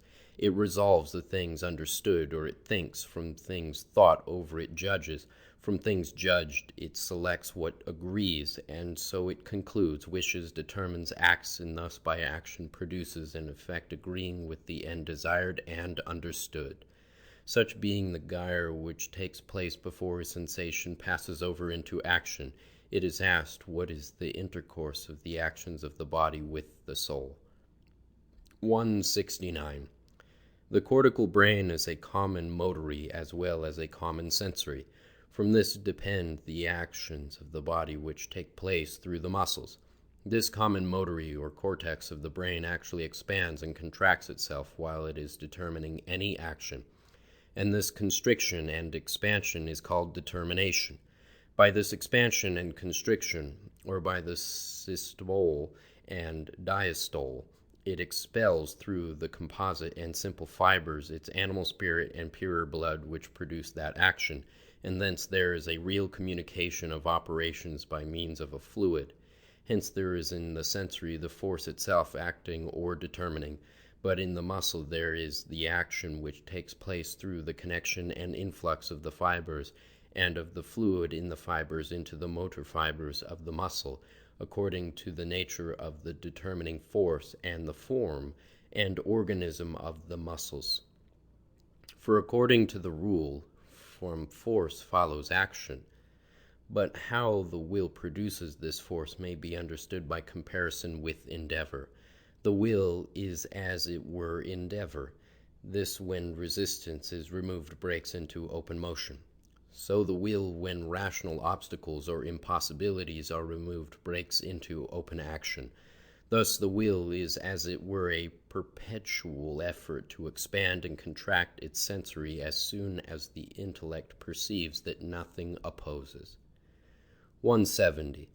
But the pure intellect or the intellectory concurs by consent with this force or first action, for the sensory cannot be expanded or constricted unless the intellectory consents, since to this belong the simple fibers, the beginnings of the simple fibers, which unless they concur no action whatever can be determined. For in order that the purer blood may be determined through the medullary fiber of the brain, and the nerve of the body into the motor fibers of the muscle, it is also necessary that the animal spirit shall at the same time be determined through the simple fibers. Without the agreement of both, the animal machine would labor and the fibers be broken asunder. To the sensory itself is given the power of changing its internal state, which is the external state of the intellectory. Therefore, whether the intellectory wills or not, still it must concur. For unless it favors by consent and concurs the external state of the intellectory itself, the internal state of the sensory, as also of the brain, which is the external state of the sensory, and hence the state of the whole body, would run the risk of perishing and of becoming extinct and void. Hence the necessity of preserving health and integrity enjoins that the intellect shall descend into those parts and consent. We say favor with consent, when loves and ends agree or correspond. Otherwise we say simple concur. For in order that there may be action, there will be a principal cause, etc. 171. But indeed, when no rational will precedes, as in the cerebellum and in the brain itself during sleep, then every force begins immediately in the pure intellect, the natural necessity itself and the safety of the whole kingdom impelling. For the intellect is a moment rendered conscious even of every minutest change of its body and of its parts, which is the reason why the intellect restores what the will destroys, and why the will is so blind that it may drive its body at any moment upon the rocks, like the sailor the ship, while the intellect in the time of the sensory's quiet and of sleep set it free again and brings it always into a new port. This is called instinct, for the human intellect does not become conscious of its operations, inasmuch as whatever flows immediately from the pure intellect does not come to the consciousness of our mind. This is the reason why that stupendous economy of the natural body flows spontaneously, as it were by a most constant law, according to all the science of nature, for the pure intellect is itself science, harmony, order, truth. 172. The soul does not concur with the pure intellect by consent, for producing action, but by permission, for it suffers the sensory to act. Otherwise there would be no free choice of moral good and evil. For as soon as the soul perceives from the consent of the intellectory that the sensory wishes to operate, in a certain way it suffers and permits the animal machine which is below itself so to act, as likewise the intellectory itself in the case of night walkers. For all the soul's liberty of acting in its own body is, since the fall of the first man, taken away and given to the sensory. All that is left to the soul is that it may supply and maintain in the several parts the faculty or power of acting and of suffering. 173. From these things it would appear how the soul concurs with the actions of her body, namely by permitting, while the pure intellectory concurs by consenting, but the sensory by active force or by acting. From this follows the action of the muscle which is held to act and to obey just as the sensory orders, and thus the body concurs by obeying. 174. But it is further asked, how does the soul communicate with the motory and sensory organ of her body, so that she may supply to them the faculty of acting and of feeling and sustain this faculty?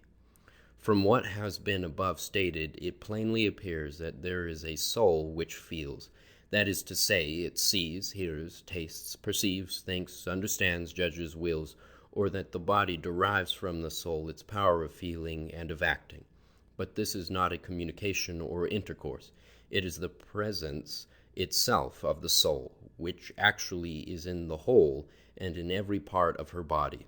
For there is no external motory or sensory organ which does not consist of vessels and fibers, no vessel which is not constructed out of fibers, no such fiber which is not constructed out of simple fibers, and no simple fiber which does not derive its origin from the intellectory, which itself is derived from the substances of its soul.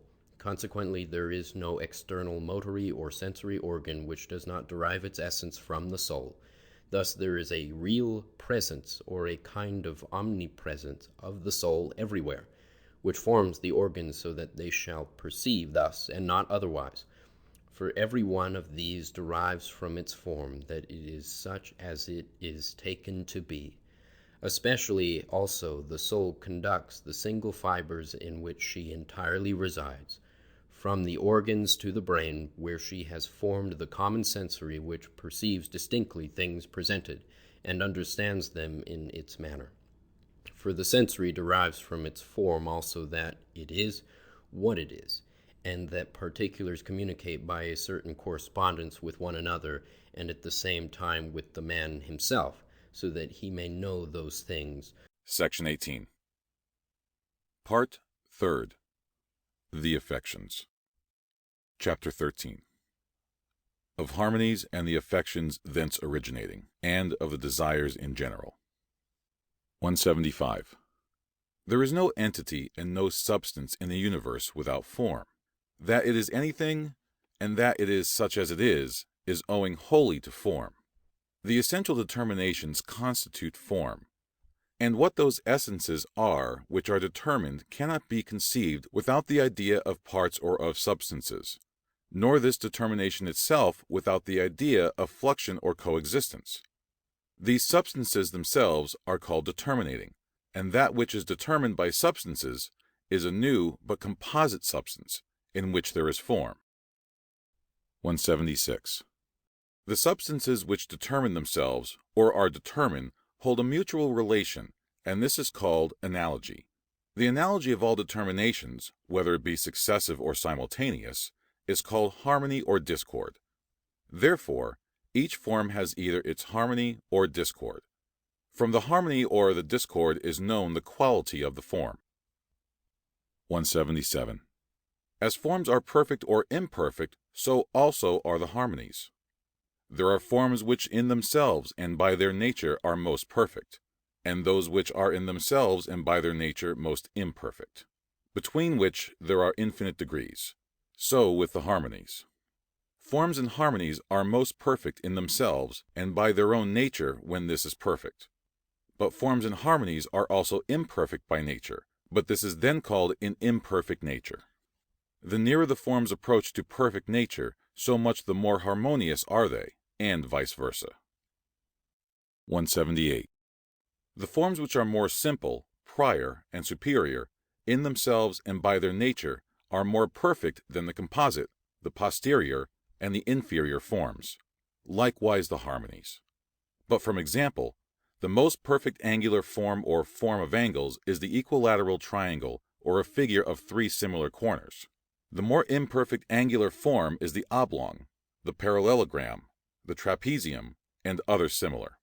The spherical or circular form is in itself and by its nature more perfect than the triangular form. But the most perfect of the spherical forms is the circular.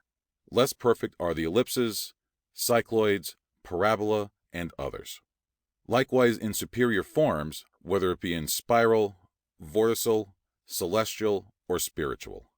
Such as are the forms, such are the harmonies, which derive their entire quality from their forms. 179. In every form there is its state, which is the coexistence of the substances which are being or have been determined. This state is itself called harmonious when the substances coexist or succeed according to the perfect order of nature. 180. Every form except the angular, in the atmospheric world and in the animal and vegetable kingdoms, is able to change its state, and from a more perfect natural state to pass over into imperfect ones, and from these to return again into the more perfect. The power of the changing state is itself the perfection of form, which in superior forms is so great that these changes of state exceed all number, and are to be reckoned as infinite. 181. When a circular form passes over into elliptical and other geometrical curves, it is said to change its state. Thus also when a spiral form passes into spirals of another genus, geometrical or arithmetical, it is said to change its state. It is the same with the superior forms, whose varieties of form cannot be geometrically demonstrated nor expressed in words. The most perfect form, in whatever degree, is unchangeable, but the others in their degree are changeable. So the circle is alone in the circular form, but there are infinite ellipses, and so with the rest. 182. But still the simple expansions and contractions of the same form are not changes. For in the expanded or contracted form, the same essential determinations, analogies, and harmonies remain. They are rather modifications by which the form exercises their forces. But by expansions or contractions, the very nature of the form of exercising its forces is varied. 183.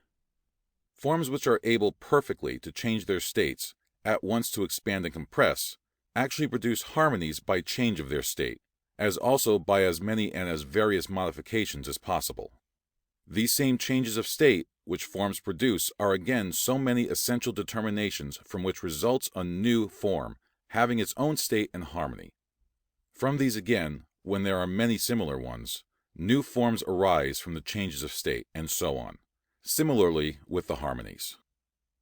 184. All changes of state take place successively, but when, by these, new forms are produced, then all the changes of state which have been made successively exist in these simultaneously. Thus there are forms, states of forms, and harmonies common and particular, universal and singular, or general, special, and individual, from which it appears how infinite a diversity there is of forms, states, and harmonies. 185. But modifications, which are variations of dimension, or expansion or contraction of the substance to which the form belongs, produce a harmony by a certain mutual relation. Such are the harmonies of sounds, of objects of sight, of colors, in and among themselves. Thence it follows that there are also forms of modes which are simply called modifications. 186. Harmonies of the atmospheric world are affected by modifications only, and not by changes of state. The forces are in these modifications themselves. But the harmonies of the animal kingdom are produced as well by the modifications which are its so many forces and actions, as by the changes of state which are so many sensations. 187. The organs of the animal kingdom, both external and internal, are so formed that they may receive modifications of the atmospheric world and turn these into sensations. Thus the modifications of the air they turn into the sensations of hearing, and the modifications of ether into the sensations of sight. And especially the organs named, particularly the internal, are affected not by the modifications themselves, but by the harmonies of the modifications, in such manner that they change their states comfortably to the harmonies, whence come perceptions. Thus is sight turned into imagination, and imagination into ideas. This is said to take place by natural correspondence. 188. Neither the external nor the internal organs of all are affected similarly by the same harmonies of the modifications of the atmospheric world, but according to the quality of the organ so they are affected, for so do they correspond. The diversity of the reception of harmonies, or the diversity of affections, is as great as the diversity of brains or of men. 189. Affections are changes of state corresponding to the harmonies which flow especially into the sensorial organs. The whole brain, or the common sensory, is affected by the sonorous harmonies of the hearing, the intersensory by the harmonies of the objects of the sight, the pure intellect by the harmonies of the ideas of the imagination, and especially of the thought, the soul by the harmony of the natural truths of the pure intellect, God by the harmonies of the higher or spiritual truths of the soul. 190. From this, it appears that there is nothing in the created universe which cannot be referred to forms, or to ideas, which are so many forms, or to harmonies, and to affections, or that cannot be explained by means of forms, ideas, harmonies, and affections. 191. All harmonies affect the sensorial organs, both external and internal, either pleasantly and delightfully, or unpleasantly and undelightfully. That is, they either afford joy or they cause sadness. The more perfect harmonies are pleasant and delightful, but the more imperfect, or the disharmonies, are unpleasant and undelightful. For the delightful harmonies soothe the sensories by refreshing and vivifying them, but the undelightful, or the disharmonies, grate against them because they are destructive and deadening. 192. But all harmonies are relative to the harmonic state of the sensory which is affected. Perfect harmonies seem undelightful in the sensory whose state is disharmonious, and as the harmonies are the more perfect, so much more undelightful are they to it. Therefore, the disharmonies are the very harmonies themselves of such a sensory. But because the harmonies, like forms, are perfect or imperfect in themselves, both in their nature and in their essence, we have to judge from the affections concerning the state of the sensory. But to judge truly, it is requisite that the state of the sensory of the person judging be perfectly harmonious. 193. Therefore, such as is the state of the whole brain, such will be its affection by the harmonies of sounds of hearing. As is the inner sensory, so its affection by harmonies of objects of sight. As is the state of the intellect, so its affection by harmonies of ideas of thought. As is the state of the soul, so its affection by the harmonies of natural truths. God, who is love and perfection itself, judges from himself concerning the harmonies of the spiritual truths of the soul. The devil is affected unpleasantly and saddened by the most perfect spiritual harmonies, but is happily affected and delighted by disharmonies. 194. We seek and desire what affects our senses pleasantly and delightfully. We are averse to what affects us in an opposite manner. For pleasant and delightful things soothe, refresh, and vivify. But the unpleasant and undelightful are grating, destroying, and mortifying. Therefore, so as we love our integrity, health, and preservation, so far we desire pleasant and delightful affections. And as much as we hate infirmities, destructions, and death, so far are we averse to what is unpleasant and undelightful. On this account, the brain seeks, longs for, and desires the allurements of touch, the sweetness of tastes, the pleasantness of smell, and the harmonies of hearing. The inner sensory, the beauties and the pleasantness of objects of the sight, the pure intellect, the verisimilitudes and delights of the rational ideas of thought. The soul, the favor and love of the natural truth of the pure intellect. God, the health and happiness of souls.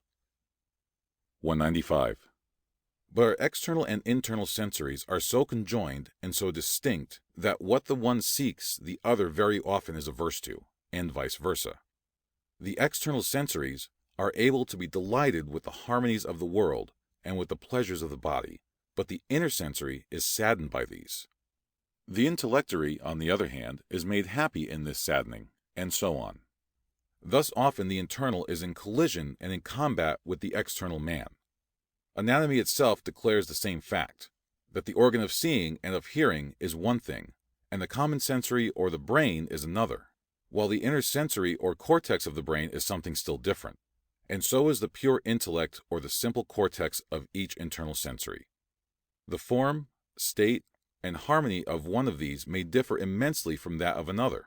Whatever is the connection, situation, and order of the substance of the brain, there may be none the less a connection, situation, and order of more simple substances of the inner sensory, because a correspondence is acquired by use and cultivation. For each has its own selfhood, and the state which is the internal of the one is the external of the other, and so on. Thus there are given no similar affections, and rarely do they correspond to each other in the sensories. 196. Appetite is predicated of all those pleasant affections which are proper to the body, its viscera, and organs. Its affections are themselves called pleasures, delights. Longing, cupiditas, is predicated of all those pleasant affections which are proper to the brain or common sensory. Desire, as also wish, of all those which are proper to the inner sensory. Loves, of those which are the pure intellect. Love, simply of those which are of the soul. But owing to these distinctions being unknown, the one of these affections is by many taken for another. Section 19. 14. Of the lower mind, or animus, and its affections in particular. 197. To the brain are attributed sensations, as the sight, hearing, smell, taste, and touch. Wherefore the brain is called the common sensory. Its organs and instruments are in the body and of the body, such as the eye, ear, nostrils, tongue, and skin. These do not feel, but they distinguish, receive, and transmit the forms of touch to the brain, which is the reason why, when the brain is diseased, the senses, which appear as if they were in the organs themselves, grow languid. 198. Sensations, however, are not attributed to the animus or lower mind, but those affections which also are called its passions. For the cerebrum feels, but is affected by sensations according to its form. Therefore the animus is the form of the ideas of the common or external sensory, and the active and living principle of all the changes of the body. As the animus is affected, so it desires, and as the desire of the animus, such is the pleasure of the body. For the animus is such as the form of the sensory is, thus from the form of the sensory we may judge of the animus, and from the animus we may judge of the sensory. 199. The affections of the animus either agree or disagree in general with the common sensory. Those which agree are pleasant, those which disagree are unpleasant. Pleasant affections expand the brain and diffuse the animus. Unpleasant affections compress the brain and confine the animus. But irregular affections twist the brain and confuse the animus. Pleasant affections refresh the brain and exhilarate the animus. Unpleasant ones wound the brain and sadden the animus. Pleasant affections restore the brain with new heat and the animus with new life. But unpleasant affections destroy the brain and extinguish the animus. Thus pleasant affections are so many heatings of the brain and consequently of the body, and so many resuscitations of the life of the animus, and consequently of the sensations and actions of the body. But the unpleasant affections are so many torpors and frigidnesses of the brain and therefore of the body, and so many perils of the life, and swoons and deaths of the animus, and thus of the sensations and actions of the body. For the animus and its affections, both pleasant and unpleasant, die out with the brain. 200. There are several kinds and numberless species of affections of the animus, as joy and sadness, patience and anger, loves and hatreds, envy, courage and fear, temperance and intemperance, clemency and cruelty, ambition and pride, liberality and avarice, and many more. But there are those which belong to the common sensory, and the animus, and are called the animal affections, and those which belong to the internal sensory and its mind, and are called the rational affections, and there are those which participate in both. Therefore we must treat of each in particular. Joy. 201. Joy is a general affection of pleasure, for all pleasant affections delight and gladden, or cause joy. Its causes are all those harmonies in general and in particular, which accord or agree with our sensories and please them, especially with the internal sensory, when this is looking to fortune, to happiness, to the restoration of life or of body. Joy expands the cerebrum and diffuses the animus, to which it slackens the bridle, as it were, allowing it to act freely. This expansion of the cerebrum and diffusion of the animus is visible in the face itself, in its sensorial organs, which likewise are animated, and in the whole body which, before constrained, swells freely in joy. Through the general expansion, by extended swellings of the cortical substance of the cerebrum, each internal sensory also is expanded. In this state one does not compress another, whence we awaken into a certain more perfect life, just as from a sleep. The blood flows more freely through somewhat larger and somewhat smaller vessels, and runs through its own glands and fibers. whence the universal chyle of the brain and economy of the body is restored. For whatever is the animus of the cerebrum, the same is transfused into the body, since there is a continuity of all from their own origins or cortical substances. This is the reason why we are able, from the body, to judge of the affection of the cerebrum or of the internal common sensory, and especially from the countenance on which is inscribed the mind. In excessive joy, not only are the muscles of the cortex, the medullary strata, and the fibrous and vascular canals of the brain and body opened, but also the pores of the cranium and bones, then also such passages as the chyliferous, lymphatic, and salivary ducts, and other pour out liquids suitable for animal economy, as do also the transpiratory pores of the skin. Thus through joy all ways of communication are opened. In the state of joy, an agreeable and pleasing tremor, also the vital heat, the light, the presence of the animus, is diffused around the common external sensory as well as the internal. This lively trembling and light in the countenance is manifestly betrayed by the eyes and by the speech itself and every action. Thence also the brain is cleared, restored, and vivified, and in that moment glides back as it were into the state of its first youth and innocence. Besides this subtle trembling, also more visible vibration or laughter arises, for the brain leaps and oscillates, and in the same way the lungs, the windpipe, articulated sounds, the face and joints of the body. This is called laughter, for joy itself is an affection of the internal sensory, but laughter rather of the common sensory or brain, which is unable to exist without the inmost joy of the internal sensory, and a reflection of its intellect, whence laughter is not given except in man, for in order that it may exist the mind must perceive a cause for joy, and see a present or foresee a future happiness, which thus breaks into a tremulous effect from the inmost. In a state of joy the mind is inclined to every kind of waving and motion to and fro, as in a beating time to music, to leapings and tossings of the limbs, of vibration and actual reciprocation, because all things are loosened and set free. The first degree of joy is to be content with one's lot, second, hilarity, third, joy, and the fourth, which is also the last effect, is laughter and a flinging of the body. Sadness. 202. Sadness, however, which is also termed sorrow and distress of mind, is the general unpleasant affection, for all unpleasant affections cause sadness. The causes are all discords, in general and in particular, which disagree with, or are not fitting to our sensories, especially to the internal sensory, when it perceives or suspects misfortune, unhappiness, the extinction of life, or the destruction of the body.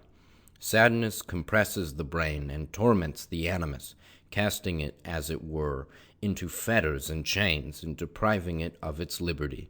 This constriction of the brain and anxiety of the mind appear in the countenance, in its sensorial organs, which are likewise compressed, so that tears are forced out, as also in the whole body, which before expanded is now manifestly contracted. Through the general constriction of the brain, the muscles of the cortical substance being closed, every internal sensory is restrained and loses its liberty of acting, for in this state one compresses the other, whence the brain becomes heavy and torpid. The blood is impeded, nor does it flow freely through the greater and smaller vessels, or it is denied to the purer blood or animal spirit to flow through the glands and fibers, whence is cacochemia, ataxia, atrophia, melancholy, and the causes of many diseases.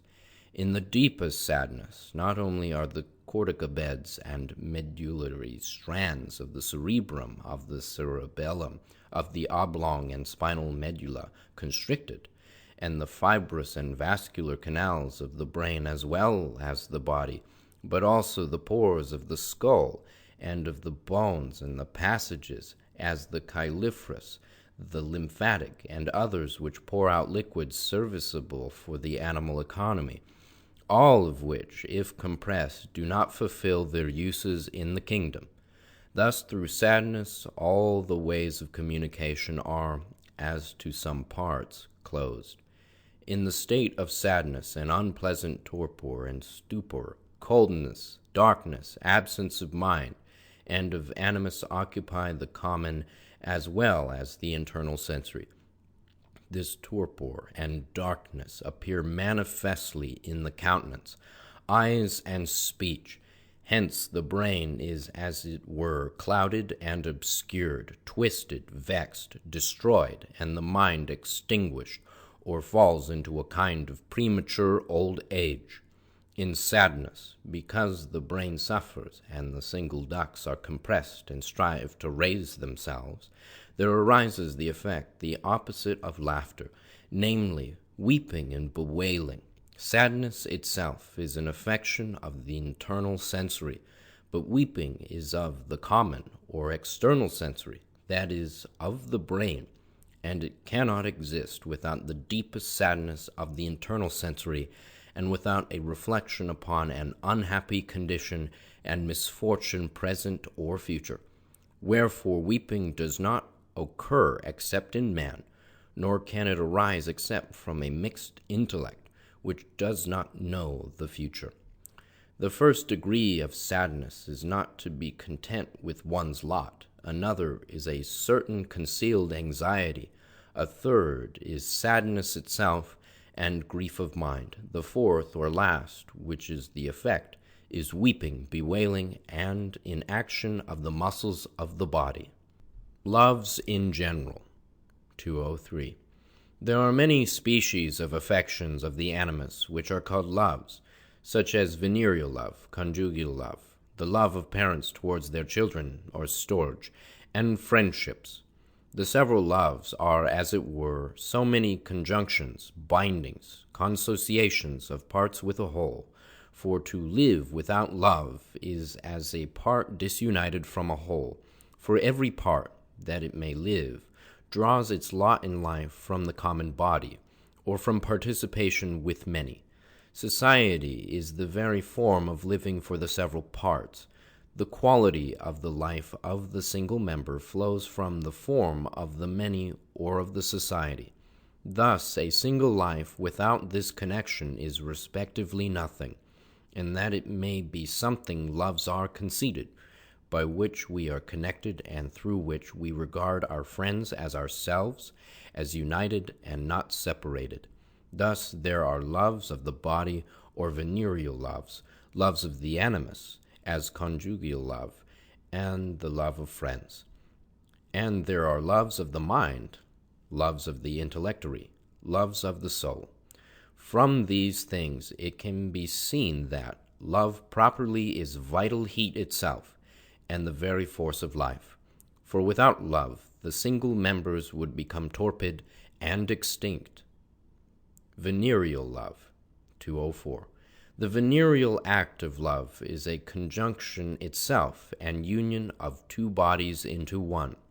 The cause of this is said to be most deeply hidden even from the soul and the pure intellect. These regard effects not as effects, but as ends, and their ends are that society may exist and that members of society may be produced, both of a terrestrial society, which is of the pure intellect, and of a celestial society, which is of the soul. The rational mind itself, partly from itself and partly from things revealed, perceives and understands these ends. The animus simply desires the effect, and the body obeys. How great is the desire of this end in the mind and in the pure intellect becomes manifestly apparent in the delights and in the stimulations of the body to that effect. 205. Venereal desire is excited by objects of the five senses, evidently by beauty and loveliness presented to the sight, or by a similar form and charm described by language, which by the hearing passes into so many objects of sight. Likewise, by objects of the three senses of touch, through kissing, embracing, and many other acts. Thus love progressively increases. In this venereal affection, because it is pleasing and the first of the alluring affections, the brain itself, or the common sensory, is expanded and joyfully trembles, whence the animus is diffused.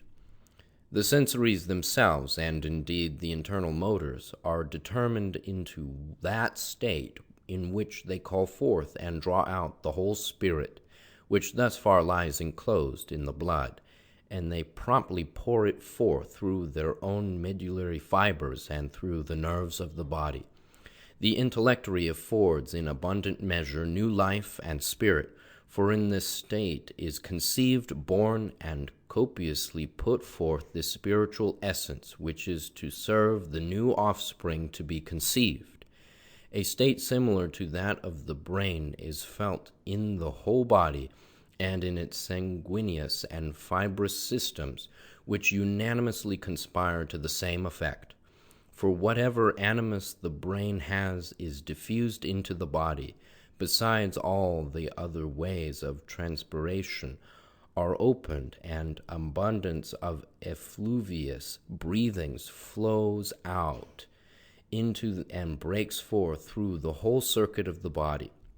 For these reasons, after the effect arises lassitude and torpor, for all the better blood is robbed of its own spiritual essence. Also the purer flows to the sensories, in order that in the fibers and through the fibers it may at length be discharged into the members of generation. Even the fibers themselves are fatigued in the act by tremulous vibrations. The intellectory pours forth whatever vital spirits it possesses and conceives, for the whole expends itself upon the new man, who is to be, as it were, he, the progenitor himself, and through whom he may preserve himself and his life, and pass through all the ages of the earth. At the same time, through the opened pores of the skin, the better and superfluous ejected exhalations are put forth, and hence are experienced the delicious ecstasies and pleasurable swoons of the interior sensories, which nevertheless in older persons are followed by temporary impotencies, and a kind of sadness and a coldness of the blood. In the act itself, which is of the body merely, there is a pleasure which is permitted without the end of procreation, but for the sake of bodily relief, since it is excited by the superfluous generative substance collected in the vesicles. As far as it is from the animus, it is without end, and is merely desire looking to the pleasure of the body.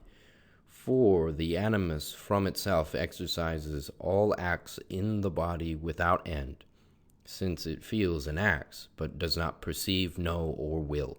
But when the love descends from the rational mind, it deserves to be regarded no longer as effect merely, but as end. If it is regarded as effect or pure pleasure, it is lust or lasciviousness, for then the mind descends into the parts of the animus.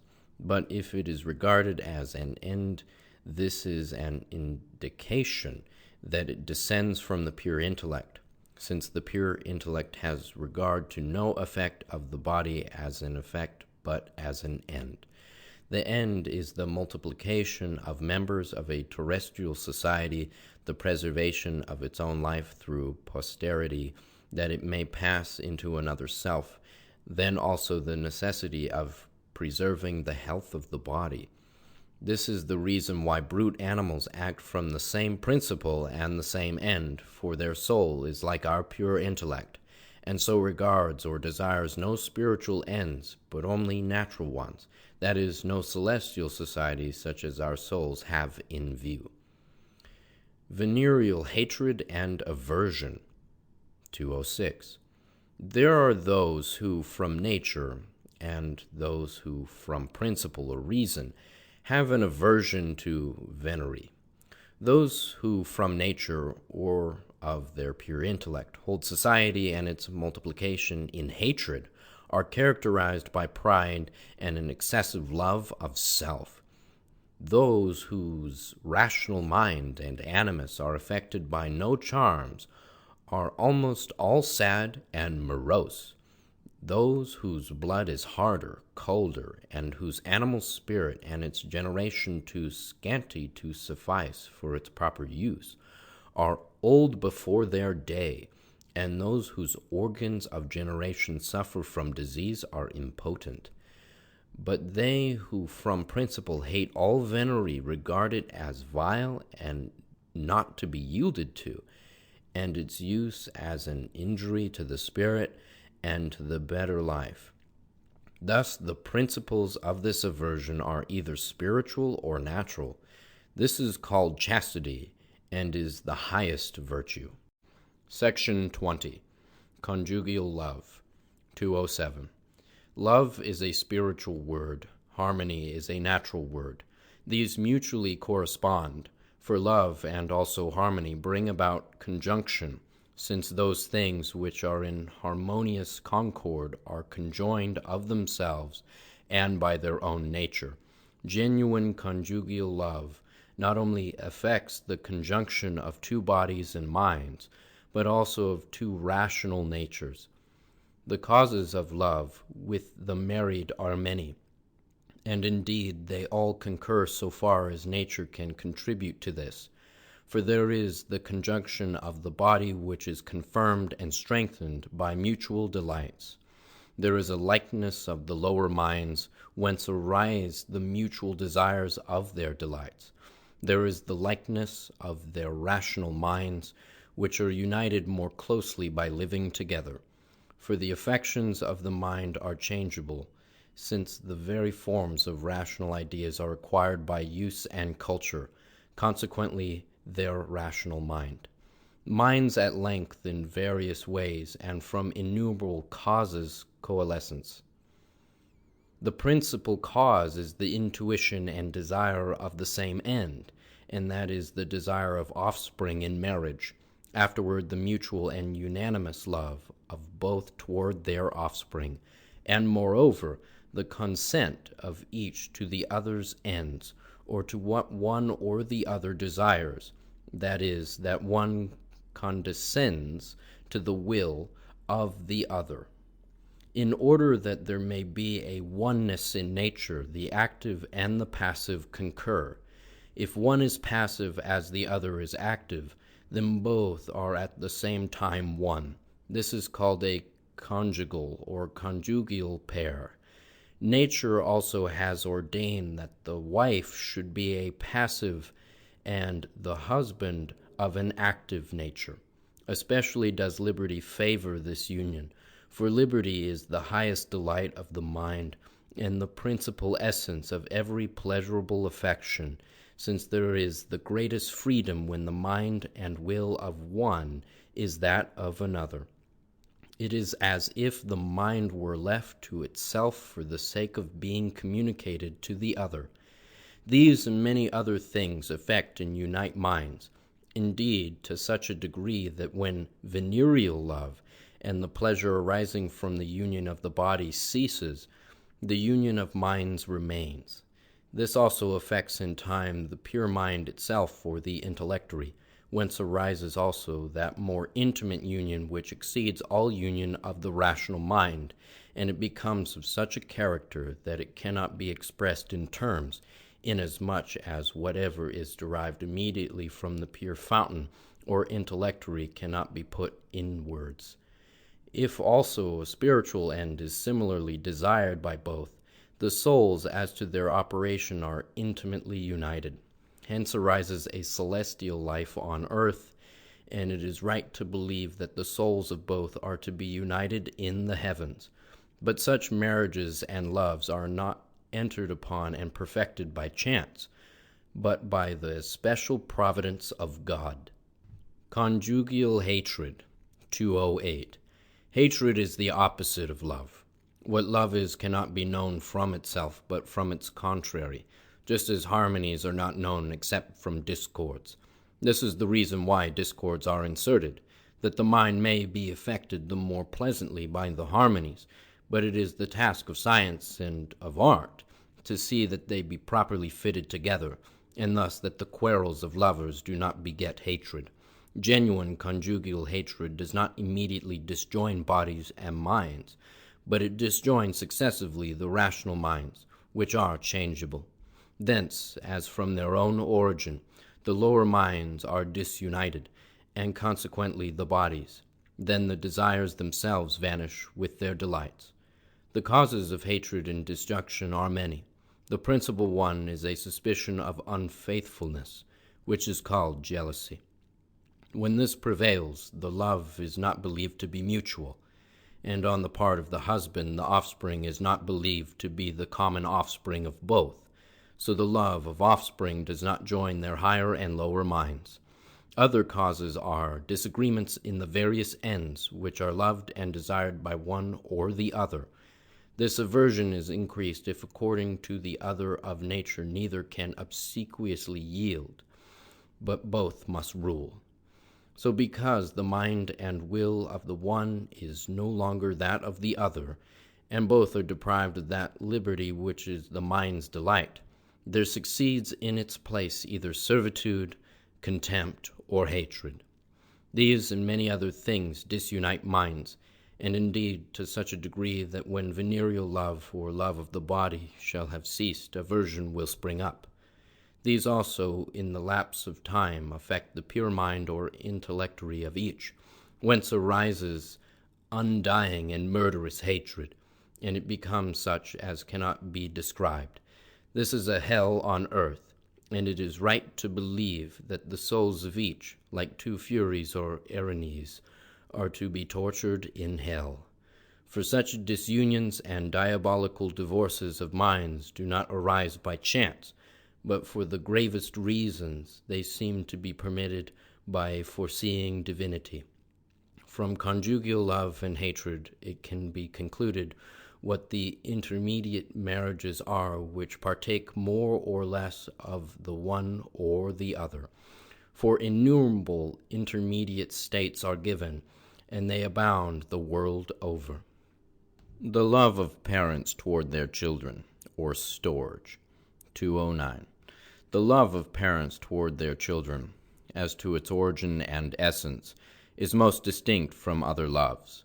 Our mind and rational intellect are wholly ignorant of its origin, wherefore it is also called instinct, for it is in the mind by nature and of itself. It is common to the brute animals and the human race, and in the former very often is the more ardent, and so powerful that it conquers self-love and gives courage to the timid.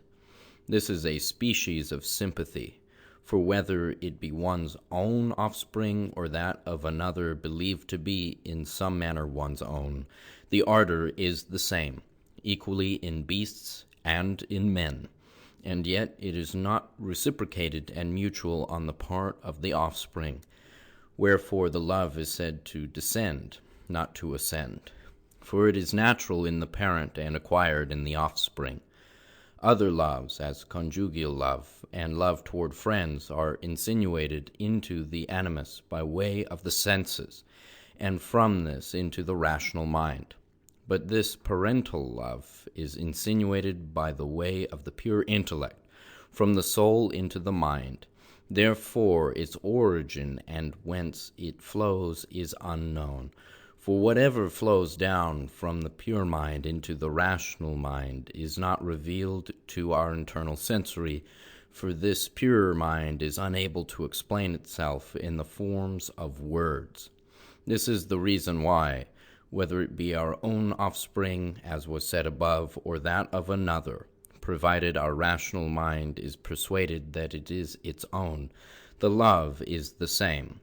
From the effect of this love, it is clearly seen that in us the rational mind is something superior and purer, which regards and at the same time desires the more universal ends, and those toward which universal nature conspires. These ends, which are purely natural and common to brute animals and to us, cannot be other than the propagation of the race and of a new society, and the prolongation of terrestrial life through others in whom it is reborn. For it endeavours to form a colony from itself and pour all its own spirit into the new body, which fact the venereal love above described sufficiently demonstrates. This pure or superior mind most evidently knows that the soul of the offspring is taken from the soul of the parent. Thus one soul is transcribed into many bodies. Of this our rational mind is indeed ignorant, but still this knows, from the very ardent effect of this love, and from desire that it loves to live most closely conjoined with its own offspring, and indeed to such an extent that it is displeased at not being able to be reunited, as it vainly endeavours to be through the closest embraces, clasping, and kisses. Thus in this love is concentrated the love of self, the love of perpetuating life, the love of society, of which it is a part, and indeed the first part. In this love with men, so far as it descends from the pure intellect, the love of self, of perpetuating life, and of society is similarly concentrated. But so far as it descends from the soul, the mind of which is spiritual, the love of eternity is added, and the love of celestial society, a part of which is to be the entire terrestrial society.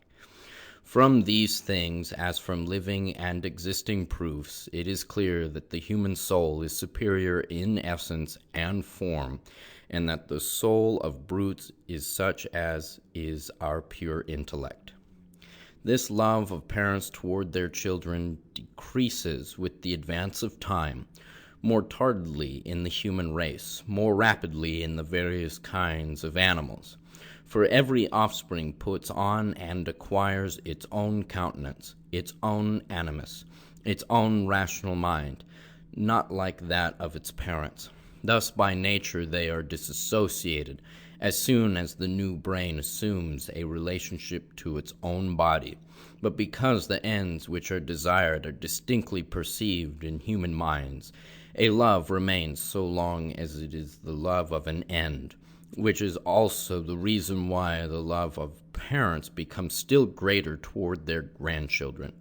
For that the soul of the grandfather by means of the parent even passes into the grandchildren is evident from the revived likeness in the grandchildren of the grandparents and great-grandparents. The love of society and of country. 2:10. There are smaller societies, greater societies, and greatest societies. A small society is a home or family. A greater society is a province or sovereignty, a kingdom or empire. The greatest is the whole world. Terrestrial society is called the world, just as celestial society is called heaven. There are as many worlds as there are terrestrial societies, and there are as many heavens as there are celestial societies. The love of society is both natural and acquired. For to live alone, or to live without society, is not to live. For whatever is one's own is not known as one's own except from others, or relatively. Our inmost delights are not delights unless from the delights of others we are convinced of our own. Moreover, no desired ends follow without the means. Thus ours do not follow without our friends and their assistance, neither those of our friends without the consent of that community of which we are parts. Thus nature herself begets and induces this love and conjunction. This love, while it is purely animal, is greatest for oneself and one's own, less for friends, and least of all for society. But if this love immediately descends from the mind of the pure intellectuary, it is then most for society, less for friends, and least for self. The analogy is like that of the whole world to its parts or a part. But indeed, if this love is spiritual, or of the soul, then the love of celestial society is above the love of all terrestrial societies, or the whole world, and above that is God, who is love itself. 2:11. Our minds are rational, that is, at once natural and spiritual. Natural minds, or purely animal minds, prefer themselves to friends, these to society, and earth to heaven. Truly spiritual minds place themselves in the lowest place. Their neighbor they treat and love as equals. Above all they place God, and others intermediately in their own order. This subordination of self is the very excellence of our minds. This is true magnanimity, wisdom, honesty itself, virtue, felicity, religion. These are heroes of their own age, the very essences, powers, virtues, and stars of the world. The society of such is the city of God. By the prodigies of this love the Roman Empire flourished. Wherefore, by a singular providence of God, the whole universe was subjected to it. Such men are born at this day, but are regarded as wonders. Everybody recognizes this as a naked truth. Who does not praise to the stars Quintus Mucius, Horatius Codes, Scipio Africanus, the elder, Cato, Octavius, the Gustavi and Caroli, and many others, and admire that something divine which is in them? Who does not exalt such a nature and affect it in himself, by placing himself in the last or in no place, if he would strive for the glory, favor, and applause of universal society? Thus it is the part of art for a man to feign, even for selfish ends, magnanimity, wisdom, honesty, virtue, religion, and to be a man above men, and this at the very time when he is putting himself in the highest places. 2:12. There are as many forms as there are societies. The whole human race or world constitutes a universal form. Empires and kingdoms less universal forms, the dukedoms of empires and the provinces of kingdoms still less universal forms, families and homes the least. Every one is by nature bound by the love of that of which he is a part, thus by a love of his own country before others, when these come in conflict, since in protecting its form he is protecting himself. Love toward friends or friendship. 2:13. All love is natural, but all friendship is acquired love. The love between husbands and wives is such by nature, but friendship is something acquired through mutual association. That sentiment which exists in parents towards children, and in others toward blood relations, and relations by marriage, is love. But toward others, not related by blood, is friendship. Affection for country and society is also called love, so far as it is connate. Love exists between equals and unequals, but friendship between equals. The sentiment of inferiors toward superiors is not called friendship, but veneration, which easily makes way for love, since the veneration of superiors is natural and is within every love. But there are many causes, natures, and degrees of friendship. It is a general rule that friendship is produced through a similarity of manners, that is, of dispositions and minds. The disposition, which is the external state of the mind and brain alone, does not regard ends but only the pleasures of the body, and is not affected except by likeness of condition, age, sex, fortune, countenance, actions. Whence the friendship thence resulting is that of infants, of boys, youths, even of adults, who are controlled more by the disposition and by pleasures than by the mind and desires of rational ends. In these there is frequently the first attachment, for we judge from externals concerning internals. But friendship from rational causes is procured by those ends in which both unite, for from these the likeness is known.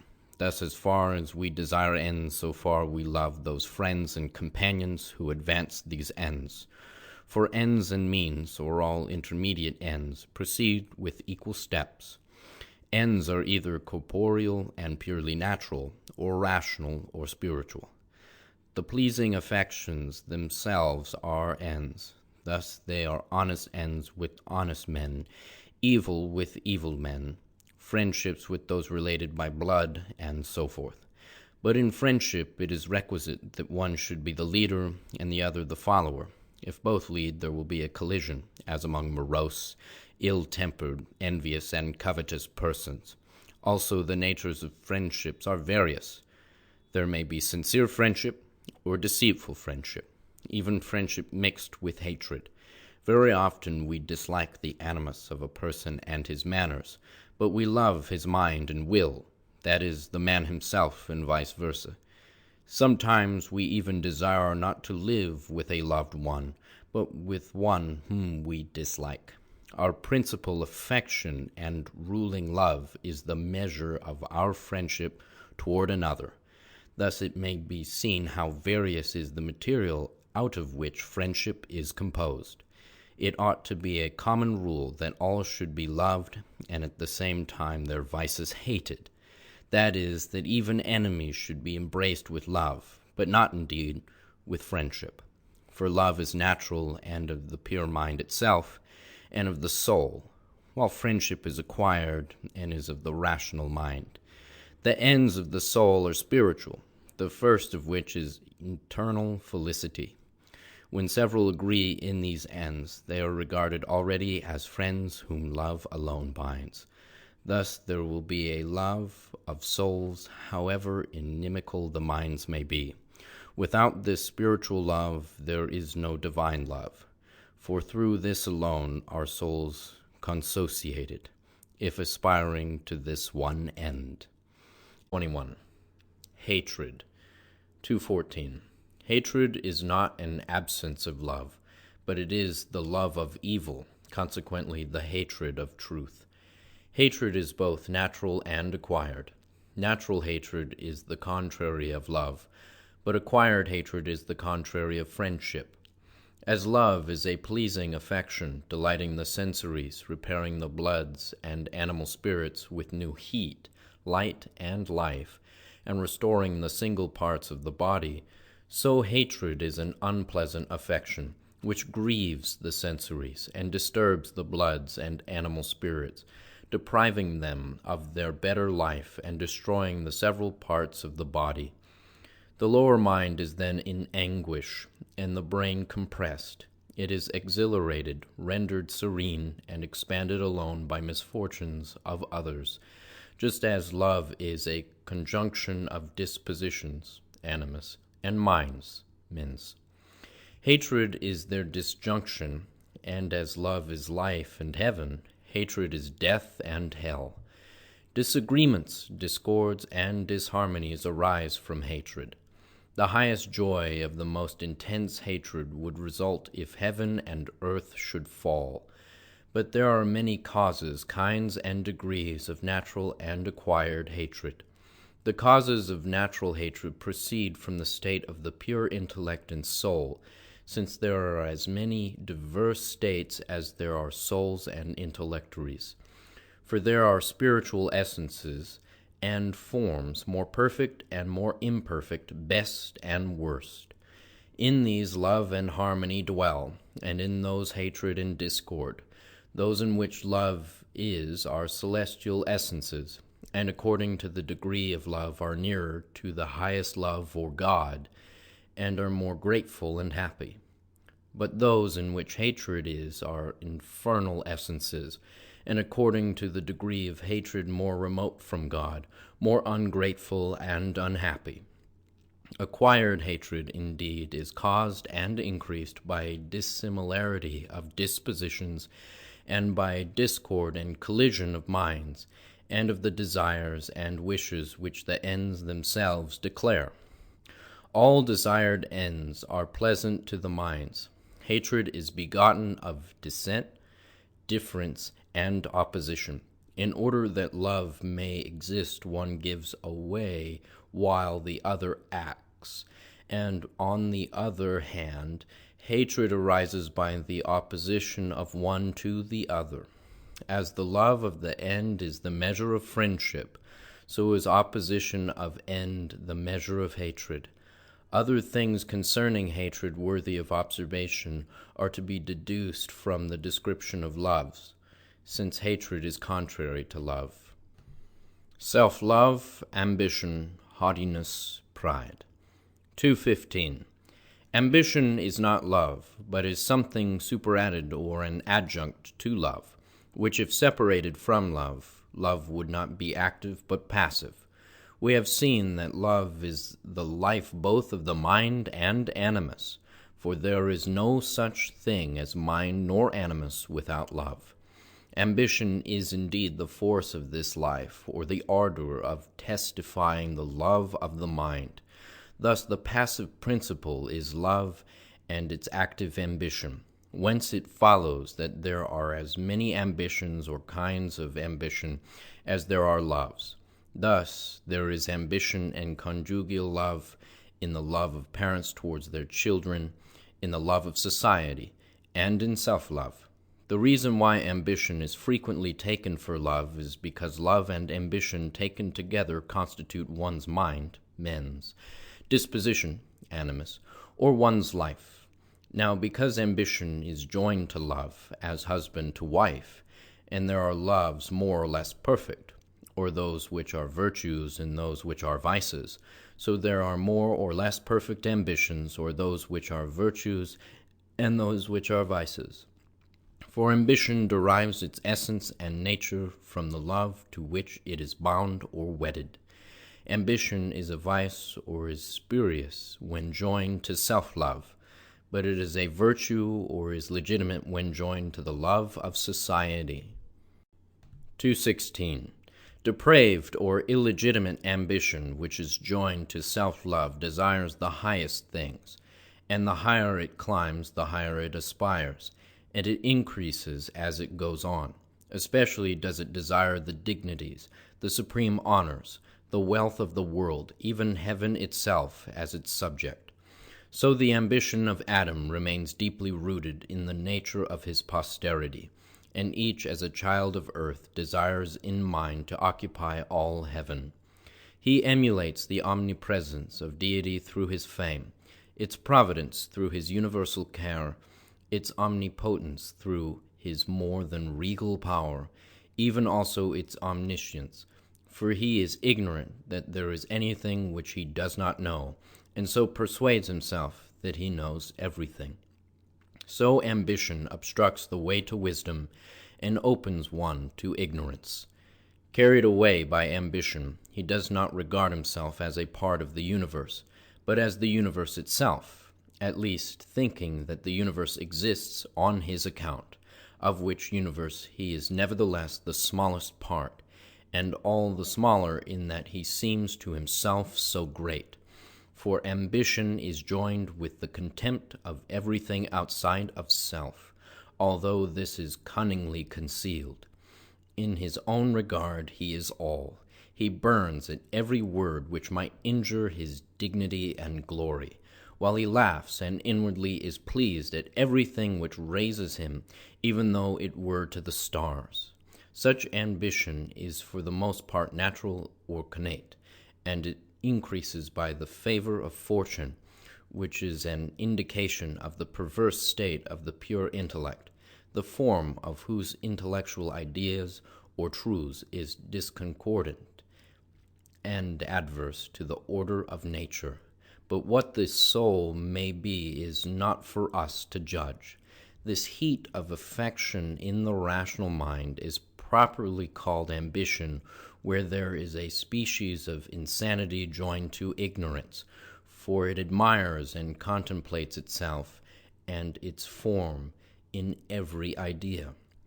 This ambition in the animus or in the common sensory passes for haughtiness, or in the body for pride, because it is the effect of haughtiness and an elation of the animus, and it shows itself in ridiculous gestures, supercilious bearing, affectation of titles, pomp of family, of friends, of servants, of horses, of garments, decked with superfluous ornaments, and in many other things which provoke laughter.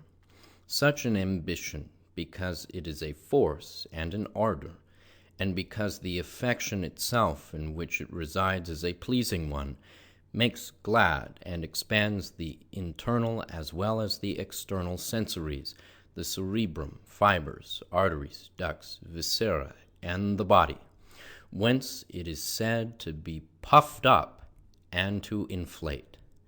Thus, naturally, it repairs and restores the condition when everything is favorable, and pours into it, as it were, new life.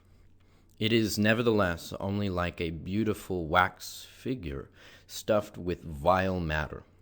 But if perchance it is cut off from hope or fortune, it falls either into infantile crying, into silliness, into sorrow, or into insanity, for the ardour of the mind is either extinguished or remains only as madness. There are many causes, qualities, degrees, and differences of this vanity. 217. That ambition, however, is a virtue or is legitimate, which is joined to the love of society and country. This never begets pride, much less haughtiness, but humility and contempt of self. It regards self as the smallest part of the universe, and inwardly rejoices that it is able to perform so many duties. It desires and attempts great and sublime things, not on account of self, but for the public good. To itself it is nothing. To its country it is everything. If it desires honors, riches, or wisdom, it is that by these only it may serve the more. It turns away from that illegitimate ambition as from a disease. Thus it is known from love or from end what ambition is. Such a mind indicates a most perfect state of the pure intellect, whose ideas are so many celestial truths, and at the same time a state of the internal sensory corresponding to the intellectory. So it is natural rather than acquired, for even if imbibed by rules, it is rarely so acquired as to be constantly active, unless it be continually deprived of its own natural ardour, and so accommodated to the influx of the higher mind. 218. But the loftiest or spiritual ambition, proper to the soul, is that which is joined to the love of celestial society. This sees its own glory and felicity not in itself, but in the love of God and in his kingdom, which it earnestly desires to promote. It is humble, a worshipper of deity, a contemner of self, but in the degree it is less to itself, it is greater before God. To this end, this zeal is granted to souls and ambition to human minds. Humility, contempt, lowliness of mind, Animus. 219. There is a natural and an acquired humility, as also an internal humility or that of the mind, and an external humility, or that of the animus and body. Natural humility arises from self-contempt, whence it is an affection contrary to illegitimate ambition or self-love, and wholly united to love toward others, for which reason it is worthy to be called legitimate ambition. For as far as we recede from love of self, so far do we enter into a love toward others as being all more excellent and higher than ourselves. Properly it is shown toward superiors, and thus it is a kind of veneration, for love toward superiors is shown by veneration, so that it is veneration itself. For this reason, humility is a virtue, and if it is innate or natural, it has its roots in the pure intellect itself. And if in the soul itself, it is an evidence of love toward God, and so it is an annihilation of self, whence is the highest religion, adoration, and the imploring of grace. From the adoration itself, which is an act of humility, may be known the quality and quantity of this love. The reason why humility is proof of love towards others, either in reality superior and more perfect, or else so esteemed, is because it is natural. If we would have the love of another and his work influence us, for us to extinguish the ardour of our animus and mind, and to reduce these to a kind of passivity, then the love of another is that which operates with our love, and is that active principle which should exist in love in order that it may be the heat of our life. Hence is it that humility is the cause of the conjunction of the minds of others with ours, and the very origin itself of benevolence. Without this state of our mind, divine love could never operate upon us. Indeed, spurious ambition itself, through its own activity, throws off every influx and entirely extinguishes it. No affection more approves of this virtue, or covers it with praises, than vicious or illegitimate ambition. For this demands humility of all, because it prefers itself to all. On the other hand, God, who demands this humility, not from love of self, but from love of the human race, that we may be disposed to the operations of his love, and for the reception of grace. He does not demand glory for its own sake, for he is in his own glory, and himself is glory, to whom nothing can be added through our glorification, but because the proof of glory is adoration, which is according to our veneration toward our superiors. It is by this that we declare our love. 220. Humility which is acquired does not derive its origin from nature and inclination, or from principles engrafted in our pure intellect and soul, but from principles through the reflection of our mind, drawn from our own experience or from that of others who teach us. And if we put faith in our masters, and ourselves acknowledge the truth as examined by them, there arises a principle out of which either virtues or vices are acquired. Thus, if we are imbued with truths, especially with this truth, that illegitimate ambition or love of self is a vice and an impediment to the communication of the loves of another and particularly of a superior, then as far as self-love recedes, so far does love toward others and that of others towards us, and thence humility succeed in its place. This, in the course of time, these principles being deeply implanted, passes over into the pure intellect and becomes as it were natural, and it is transferred to posterity, as if it were an inclination, and this is the origin of natural humility. This humility is called internal. 221. External humility is of the animus and body alone, and not of the rational mind. For self-love and spurious ambition can be implanted in the mind and the entire internal sensory, or our rational intellect can be occupied by this love, and nevertheless, externally, humility can be simulated, contempt of self, love toward others, toward society, even toward God, in a word, honesty and virtue. Vices can also be simulated, the love of self, contempt of friends, and many other things.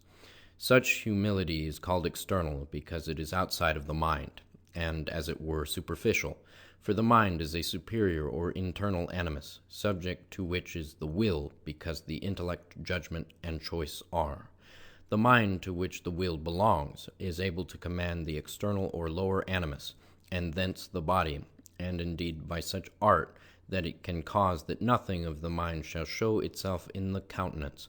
For every affection there are certain corresponding expressions of face, of bodily form, of gesture, and of action. Thus the joyful expression of humility in the face of the lover and the beloved is as it were not each one's own state, but that of the other. Veneration itself appears in the form of actions, in the accent of speech, and the style of language, as a certain yielding and obedience. But the deepest humility breaks out even into tears, or into a pitiable condition of the body. We are prostrated. We cry out that we are as nothing, and beat upon our breasts. These are the natural effects of humility in the body, and it spontaneously flows forth in this manner when verily present in its signs. But all this we are also taught to feign. 222. Lowliness is of mind or of spirits is a virtue as well as a vice. It is a virtue when humility is acquired from principle, or when self-love and spurious ambition are expelled from our minds, for then there succeeds at once an ambition of serving and obeying others, or of suffering ourselves to be controlled by others. Both self-love and ambition, or this animus, are cast down by sicknesses, disease, misfortune, anxieties. But these are of the divine providence. Lowliness of mind is, on the other hand, an evil when it arises from a sudden extinction of ardour or of a spurious ambition, the self-love remaining without its ardour or without the possibility of acting. Then force or violence is done especially to the internal organs, and thence to the external ones, and those of the body, and there is a breaking out into weeping, despair, frenzy, grief, disease, insanity, and madness. Section 22. Hope and Despair. 223. When we strive for and desire what we love, and yet impossibilities interfere with our attaining our end, we call this state of desire hope, and it seems to be in the will viewed as an endeavour which these obstacles are preventing from coming forth into act and motion. Thus hope is not an affection of the mind, but of its will.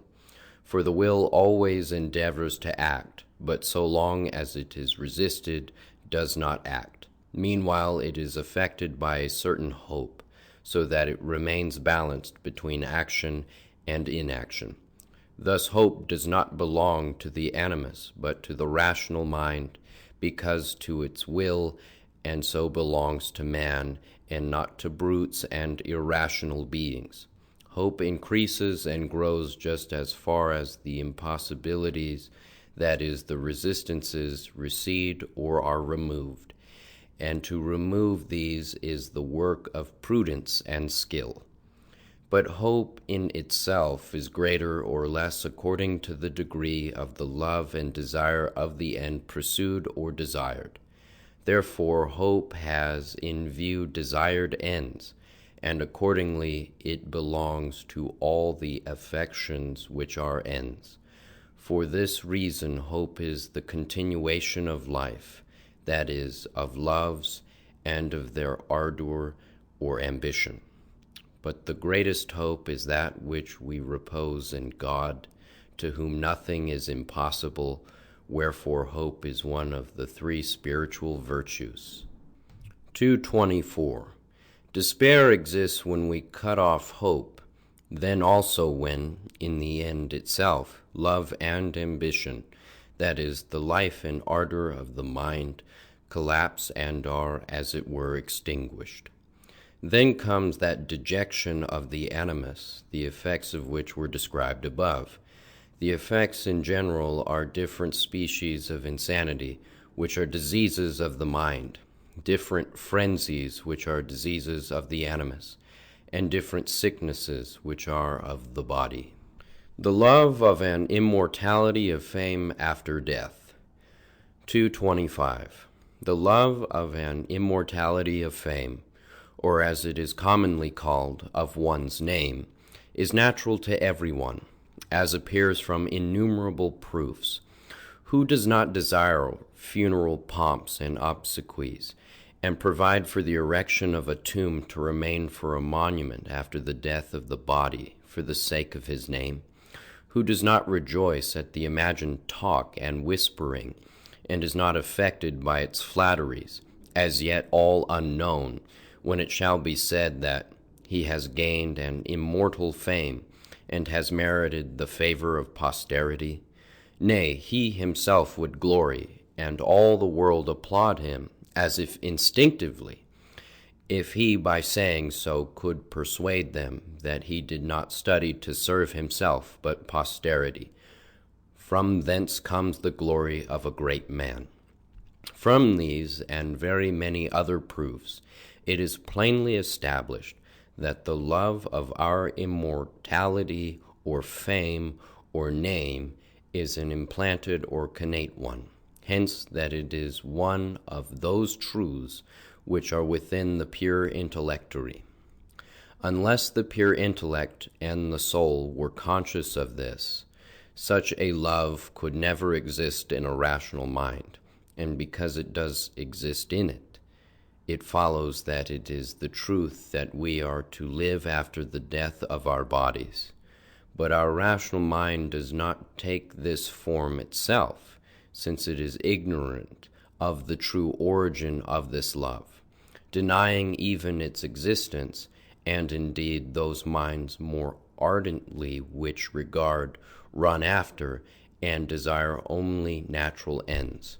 For something natural as well as something spiritual is within our rational minds, and the one predominating suffocates the other. Still this truth remains, as a spark under the embers when these persons come to die and desire illustrious obsequies. 226. But this love, with its peculiar ambition, is supereminent, and is either a virtue or a vice. It is a virtue when it obtains a name immortal in virtues, in honesty, in praiseworthy deeds toward society and country, and still greater when not only toward present societies, but toward all future ones. For if there is an innate love toward societies and country, it must be that which extends to all posterity is a greater one. Such a love or virtuous ambition, when it is united to our love of self, is pure love.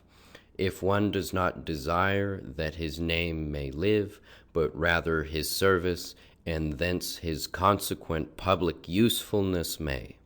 Such are the heroes of the world, for they spurn all glory of deeds and merits. They are even averse to these. But they rejoice from their inmost conscience that they were means of their country's felicity and safety, and that heaven above and God and the eternal essences may be conscious of their deeds, to whom in a kind of spiritual likeness they may draw near. Also such souls, the body having perished in death, are allotted a certain heaven, not alone in themselves, but also without themselves, from other souls with whom they cannot but have immediate communication of spiritual affection. Concerning these things, faith itself and reason itself refuse to doubt, but we will treat of them elsewhere. Such internal men despise, are adverse to this fame of name, such as is indicated by monuments, palaces, buildings, statues, amphitheaters, inscribed titles, and other like things. For they aspire to what is higher, and to that with which these things are not to be compared.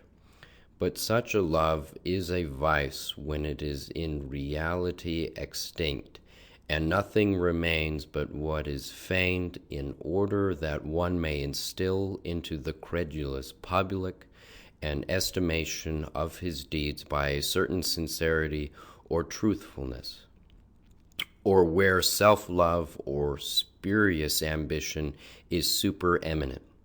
In these persons the love of fame naturally rules, but the end is that of the fame of self, not of virtues, like that in him who burned the temple of Diana of the Ephesians. But without this love no one would love his offspring, for he would not see himself as immortal in it, neither would anyone fight for his country from a kind of love, nor seek death, nor love to offer himself a sacrifice. From such an incentive comes true heroic virtue, such as was exhibited in our Gustavi and Caroli. The divine providence conspires as far as possible that these may obtain their wish. Generosity, magnanimity, what the loves of the world and of the body are. 227. The Animus is called generous, and great in the degree that is elevated from what is mundane and corporeal, and so nearer to the celestial and divine. By the Animus is here understood the superior animus or mind, wherefore also this Animus is called divine. This regards the corporeal and the mundane as respectively nothing, because they are mutable, inconstant, transitory, perishable, void of life, to become as nothing, mere instruments of life, to which is assigned a reward according to service. But the celestials are regarded as the only, the sole essentials, the very things which are, the perpetual eternals, the very felicities themselves. 228. Mundane, in a strict sense, applies to the earth and the universe, with its orbs, moons, sun, stars, then especially all things which are in the earth, and its three kingdoms. Even human societies are called worlds, and every individual in the society a microcosm. So are mundane things also, those riches, possessions, and other things of the earth, which in themselves are but clods, but in society pass for the goods which are the servants of life. But corporeal things are those which allure only the body and the animus, as the sensations of touch, taste, smell, hearing, sight, or all their pleasing affections. Then also dignities and honors and other things which are taken no notice of when alone the pleasures of the body and the animus are sought after. These are called loves of the world, cupidities of the animus, and pleasures of the body, because the blood and external organs are affected by them. Our rational mind is like a balance between the corporeal and the spiritual, or between the mundane and the celestial. One arm of the beam being that of the body and animus, the other that of the pure mind and soul. If the weight of the corporeal arm prevails, then the spiritual and celestial are almost of no weight. Thus their scale is elevated. But if the other arm prevails, then the mundane and corporeal are of no weight. Thus we are balanced between heaven and earth. The weight of corporeal arm naturally prevails because we are conscious of its delights, or we are manifestly affected by a sense of them.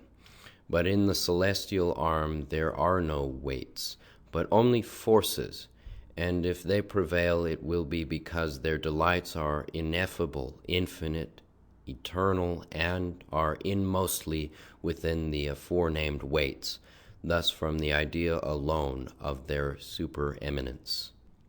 229. He who is magnanimous scorns in his spirit and mind alike all mundane and corporeal things, estimating them alone from their use in promoting those things which are superior. Thus he values the taste not on account of the flavor, but because by means of the flavor he discovers the quality of nourishment and enjoys an appetite for it. He enjoys the modulations of song, musical harmonies, sweetly spoken words, and like things, not for the sake of the affections, but because they recreate the body and preserve the health of the mind. The pleasures of the fields and meadows, of colors, of the starry theater of the universe, are prized not as delights in themselves, but because they exhilarate and renew the mind and give to it the faculty of understanding and the material for forming universal judgments out of particulars, and thus determining essential truths, and also for admiring and adoring the Maker of such a world. Riches and possessions are valued not as ends, but as means to higher things, so also dignities and honors.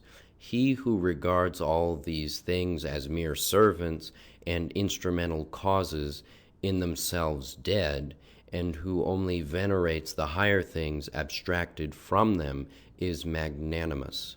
And because he proves this by his acts, he is generous. For universal nature is so created that as an instrument it may serve life and the spiritual essences to whose rule it is wholly subject. 230. This love and this ambition show who is magnanimous and generous by nature. Also the magnanimity and generosity themselves indicate the quality of this love and ambition. There are in general two loves, the love of the body and the world, and the love of heaven and deity. Love of self and spurious ambition reveal the love of the body and the world, while contempt of self, or love of serving the public, and genuine ambition reveal the love of heaven and of deity, even to the smallest thing which lies in the way thither. From these loves it may be known who is really magnanimous and generous, but there is a magnanimity and generosity feigned for the sake of being made the means of corporeal and worldly possessions. 231. Thus magnanimity is not any affection, but rather a quality of the animus and mind. From these things it may be judged what the animus is and to what loves it inclines. Pusillanimity and folly. 232. Pusillanimity is opposed to magnanimity and is so called from this opposition, but as opposed to generosity it is called folly.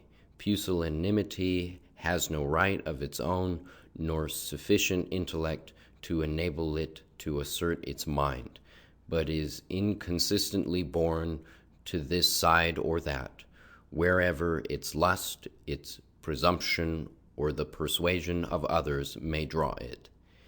Even if it should remain a moment in higher things, it would fall back at once into the lower and be plunged into its mere bodily living.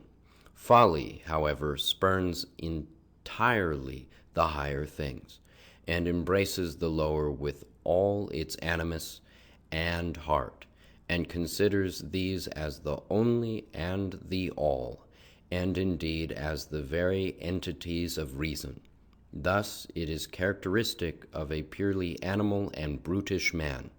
Still other things may be deduced on this subject from the above description of magnanimity and generosity.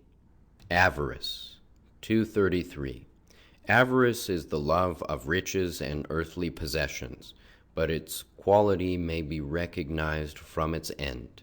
It is natural to love wealth, as it is to love those ends to which wealth is the means. Wherefore it is natural to brutes, even to insects, to collect and put away the necessaries of life for a coming winter.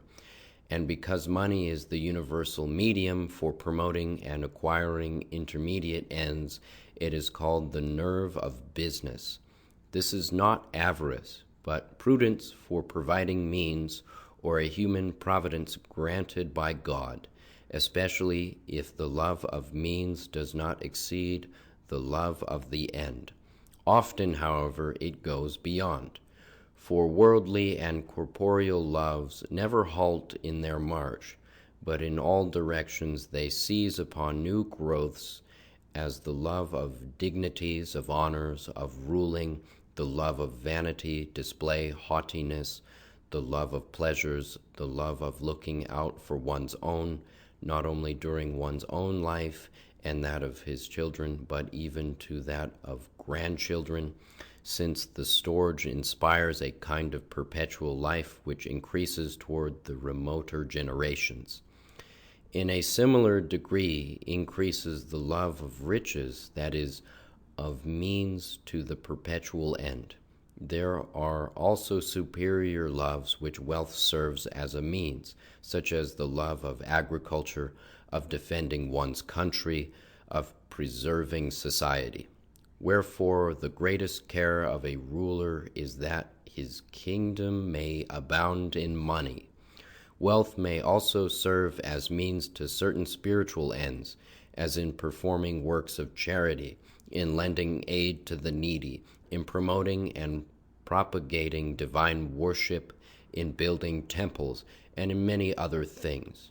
Now, because money is the universal medium of so many and almost of all ends, and as each person has his own loves, desires, and ends, it follows that the love or estimation of money rules throughout the world.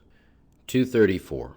But, indeed, if wealth is sought not for the sake of ends, but for its possession merely, that is, not as means, but as the end itself, then this love is that avarice which is called sordid, and is folly itself, the trait of a base mind. It is against nature itself, and against the principles of all reason, that wealth should be regarded as pure end, for that which in itself is means cannot be the end, and this is the reason why money is regarded as the very possibility of all ends, consequently as being all loves in potency. For the mind is more delighted in the contemplation of its loves than the body is in their execution or in its pleasures themselves, since the view is more lasting and constant, while the pleasure itself is inconstant and ends with the act, as in venereal love.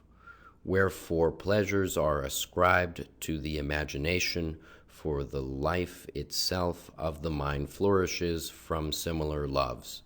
Besides, in avaricious minds all these loves remain, because of the possibility of all things which wealth promises, and by these loves there is aroused a universal idea which is more pleasing in that it is the more universal, and this appears to be the cause of avarice. This is confirmed by the location itself of this affection, being in the rational mind only, since it is not an affection of the superior mind, as it is never natural, but one that is acquired in the course of time, and that increases in old age just in the degree that the corporeal loves recede. It is not an affection of the lower mind, Animus, because it is not of the body, the cupidities of the animus and the pleasures of the body being inseparable. 235. But to what an extent avarice may become a mental disease, insanity, irrationality, and niggardliness, is fully evident from its effect, in that the more completely it is enrooted, the more are other loves blunted and extirpated. For the mind occupied by this perpetual idea is as it were suffocated, is merged not in the body but in the earth, so that it cannot be elevated toward the higher things, nor can the spiritual inflow into what is grossly natural. Thus the God whom the avaricious man worships is like Pluto himself, for the worshipper adores that he himself may be blessed, that is, that additional riches may be given him. But in mind he worships his treasures as a god. In these he recognizes all possibility, providence, power, and glory, and so he in secret wholly denies the divine. From the mind of a miser all love of society is wholly rejected, likewise friendship, and even the love of one's own, which is nevertheless an extremely natural love. Even the love of the body hardly remains, because this is the love of the earth, and all cupidities are spurned because they are pleasures that cost. Also honors and repute of name are of no account to the miser, since he persuades himself that he possesses potentially all the honors of the universe. Thus the love of self is supreme, for he regards himself as the whole universe and not a part of it. Thus he places among the virtues nothing but vices, such as injuries done to his neighbor, plots for reducing whole homes to extremities, and innumerable similar things. 236. These passages are to be amended, as the subjects here treated of have not been deduced from their origins. 23. Prodigality, liberality, contempt of wealth. 237. Prodigality arises from various causes, for a prodigal either desires his ends too much, or he desires none at all, or he regards the present only and not the future, or he denies that riches are a means for attaining ends, or he believes that they produce themselves spontaneously, or he desires to exhibit a generous spirit, or he despises wealth as provocative of evil. Thus prodigality is both a vice and a virtue. When it is a vice, it is properly called prodigality, but when it is a virtue, liberality, which is a kind of generosity and magnanimity. And when the virtue is supereminent, it is called the contempt of money. Prodigality is of the animus, but not of the natural mind. So it differs altogether from avarice, even as to its origin. That it is of the animus and not of the mind is evident from the genius of the prodigal, for he does not care for the future but for the present, and he lives for the day, or he longs for pleasures of the body too much as ends, and so he indulges his disposition or animus and cupidities alone, or conscious of no burning desire of an end, he is like a dead stock, weakened in mind, or like boys growing up, he does not know that wealth should be acquired with care as the general means to ends. All these things indicate that the animus is the prodigal and not the mind. Liberality is also either a vice or a virtue, for it is for an end, and the end qualifies the means. It is a vice if it is for loves of the world and the body, and thus for ostentation. It is a virtue if it is for superior loves, as for the works of charity. Thus they regard wealth as mutually received, as committed to their charge, as to be dispensed and returned. The contempt of money, if it is not feigned, is a supereminent virtue, for the contemner turns away from money as he would from the vices and evils to which they are the irritants and perpetual allurements, for the possession of wealth can never be separated from the idea of those delights and pleasures of which it is a means. That which is to be and can be, the mind regards as though present and being. Thus all loves of the world and of the body are worldly and corporeal in the idea as though they were in act. The possession of wealth in this way perpetually irritates and is a universal decoy. And so the mind descends and buries itself in all natural things, worldly and corporeal, from which it is impossible to be elevated to higher things, celestial and divine. If money is despised on this account, such contempt is, as was said, a supereminent virtue. Pity and charity. 238. There are some who are compassionate from nature, some from use, some from purely moral causes, and some from principles of the reason. Compassion from nature, or what is the same thing, from the pure mind and soul, flows forth toward others from an innate love, so that it coincides with love itself, of which it is the first effect, another form of charity.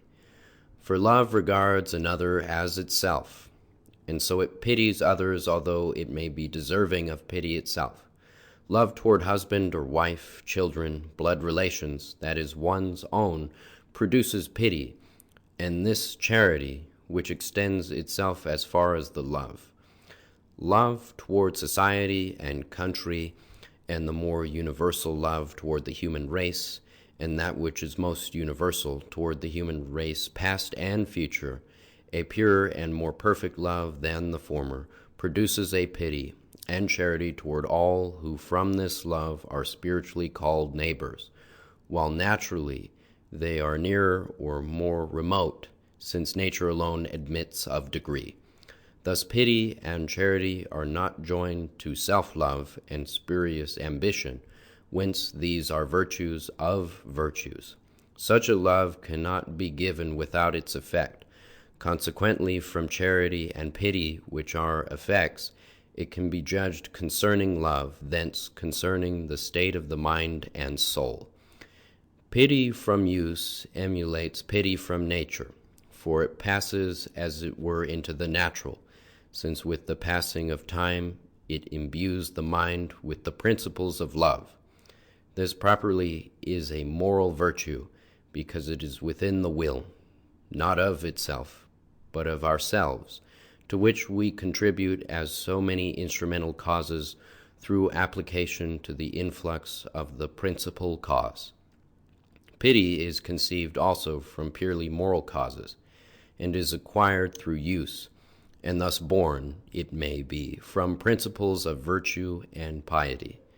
But this pity supposes a faith not intellectual, and thus is insinuated from obedience through use, for faith is something that is not in our own power. Pity from the principles of reason, whether from a spurious or legitimate love, is derived from a spurious love, that is, from the love of self. He who is a lover of self is never compassionate, for he does not love others as he loves himself.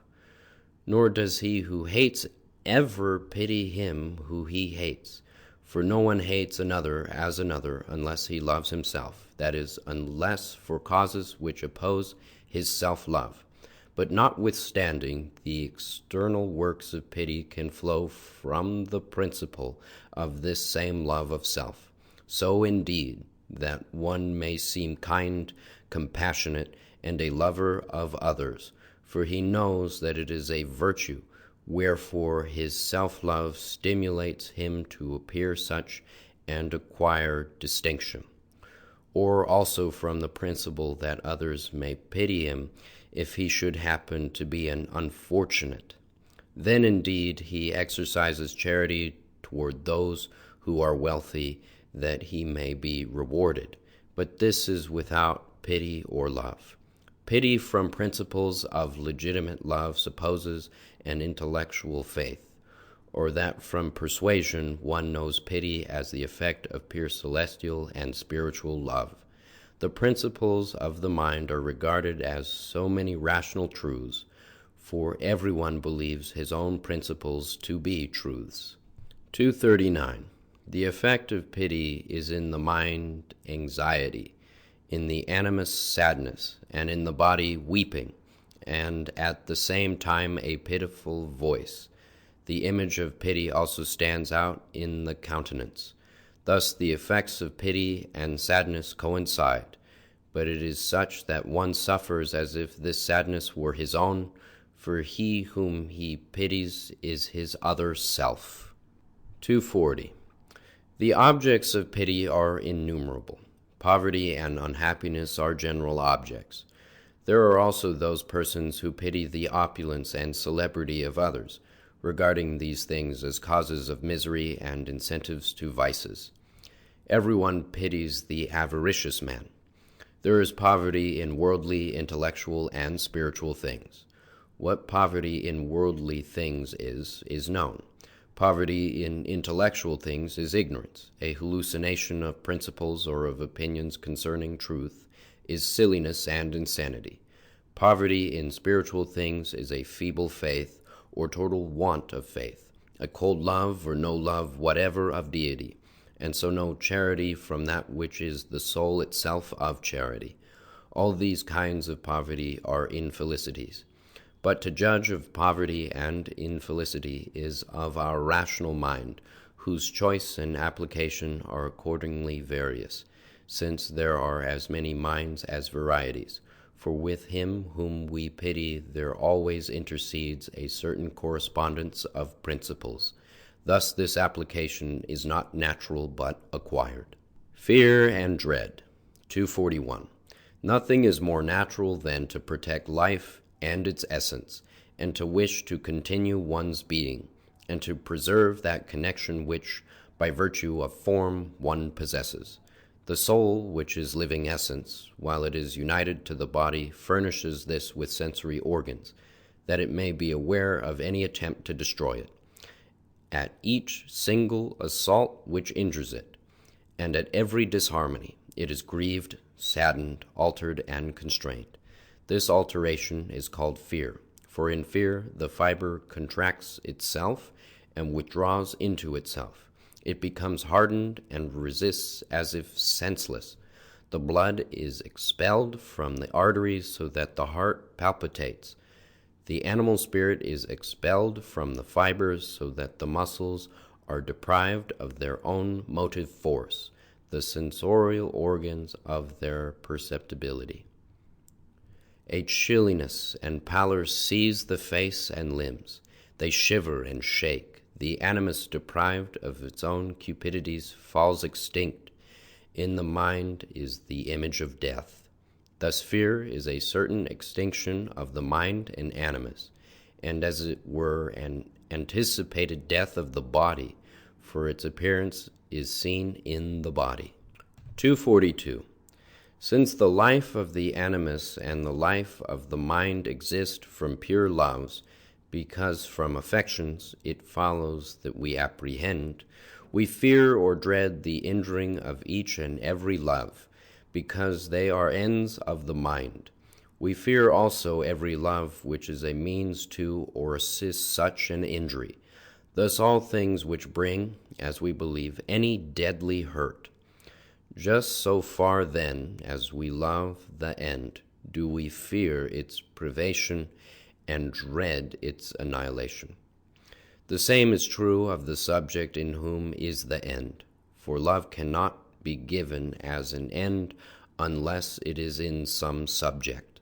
243.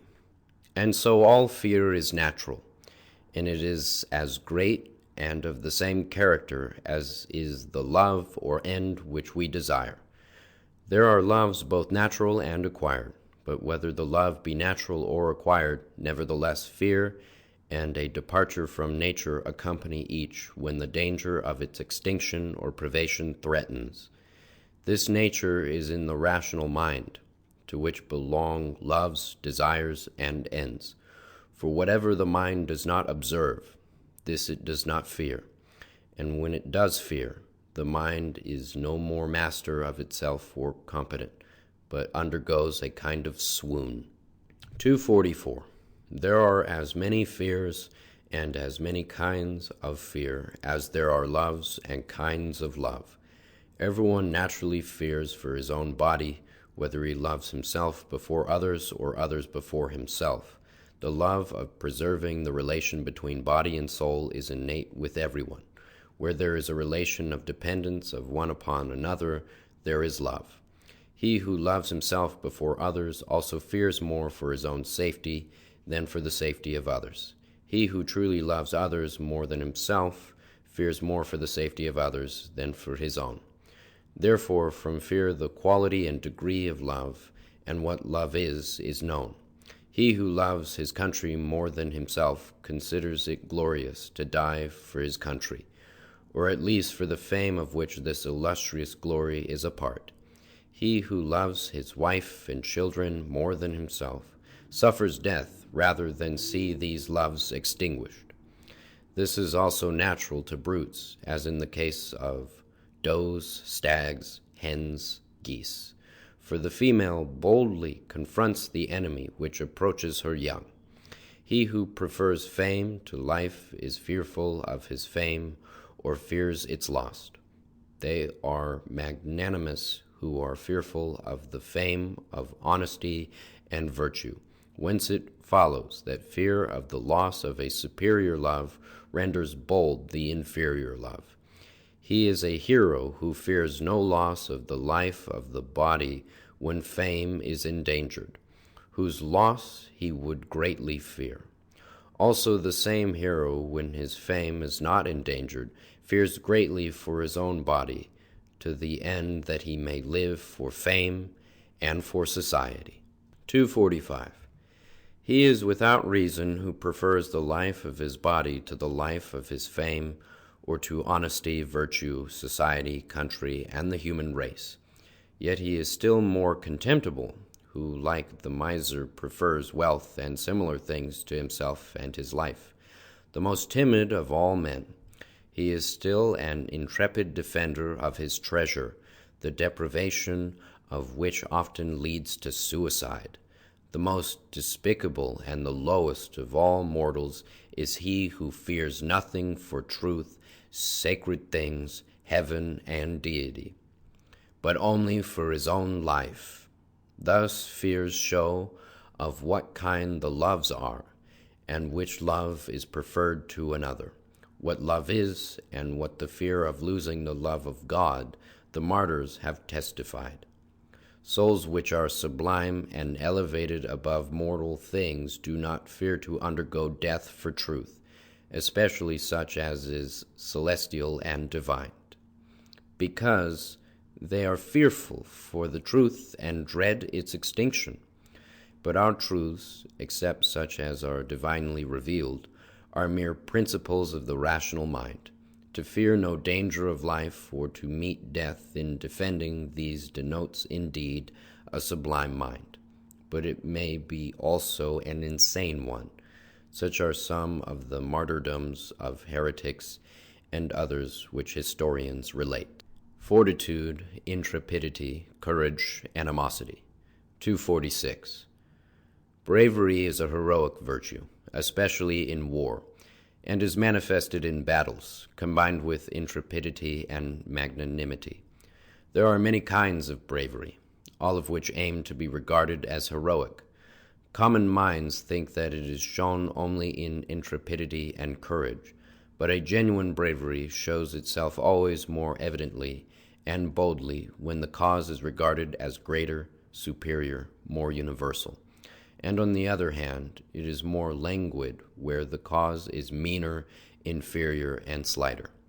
The bravery is greatest when intrepidity in the less cause is greater, and in the great cause is less. Insane persons, misers, and others of weak mind, who are terrified by the slightest whisper, also are bold in guarding their treasure, while in a public cause they are quite unnerved at the sight of a drop of blood.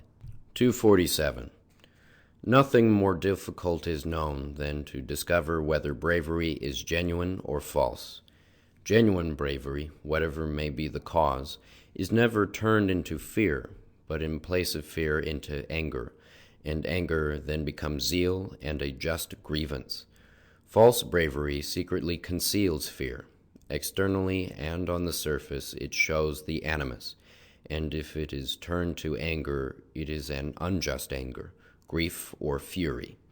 Genuine bravery is mild, patient, and clement, even toward enemies, but the false is inflamed and breaks forth into cruelty. Genuine bravery is present in the greatest dangers of life, in the animus and mind, and is the more present and prudent as the perils are greater. Then a false bravery in the animus either melts away or becomes a rage, and the person is insane like one who has lost his mind. He is beside himself, and no longer his own master. Genuine bravery is never united to self-love, but is the inseparable companion of the supreme love of many and of society, with which love it increases. False bravery is from an opposite principle, for an extreme love of self inspires the immortality of fame. But whether it be from a genuine bravery or a spurious one is distinguished by this, that this self-love does not desire these goods of others and of society, but rather that it may seem to all the world to desire them, and thus from the character of the ambition is understood what the bravery is. Genuine bravery is most closely united with humility, adoration, fear, and love of deity. But false bravery is united with pride, haughtiness, hatred, impiety, and with a contempt, hatred, or denial of deity. The greater the bravery is, the greater is the life.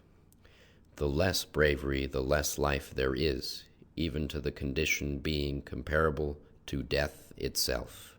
248. Intrepidity, which is an attribute of fortitude, is not acquired but is inborn.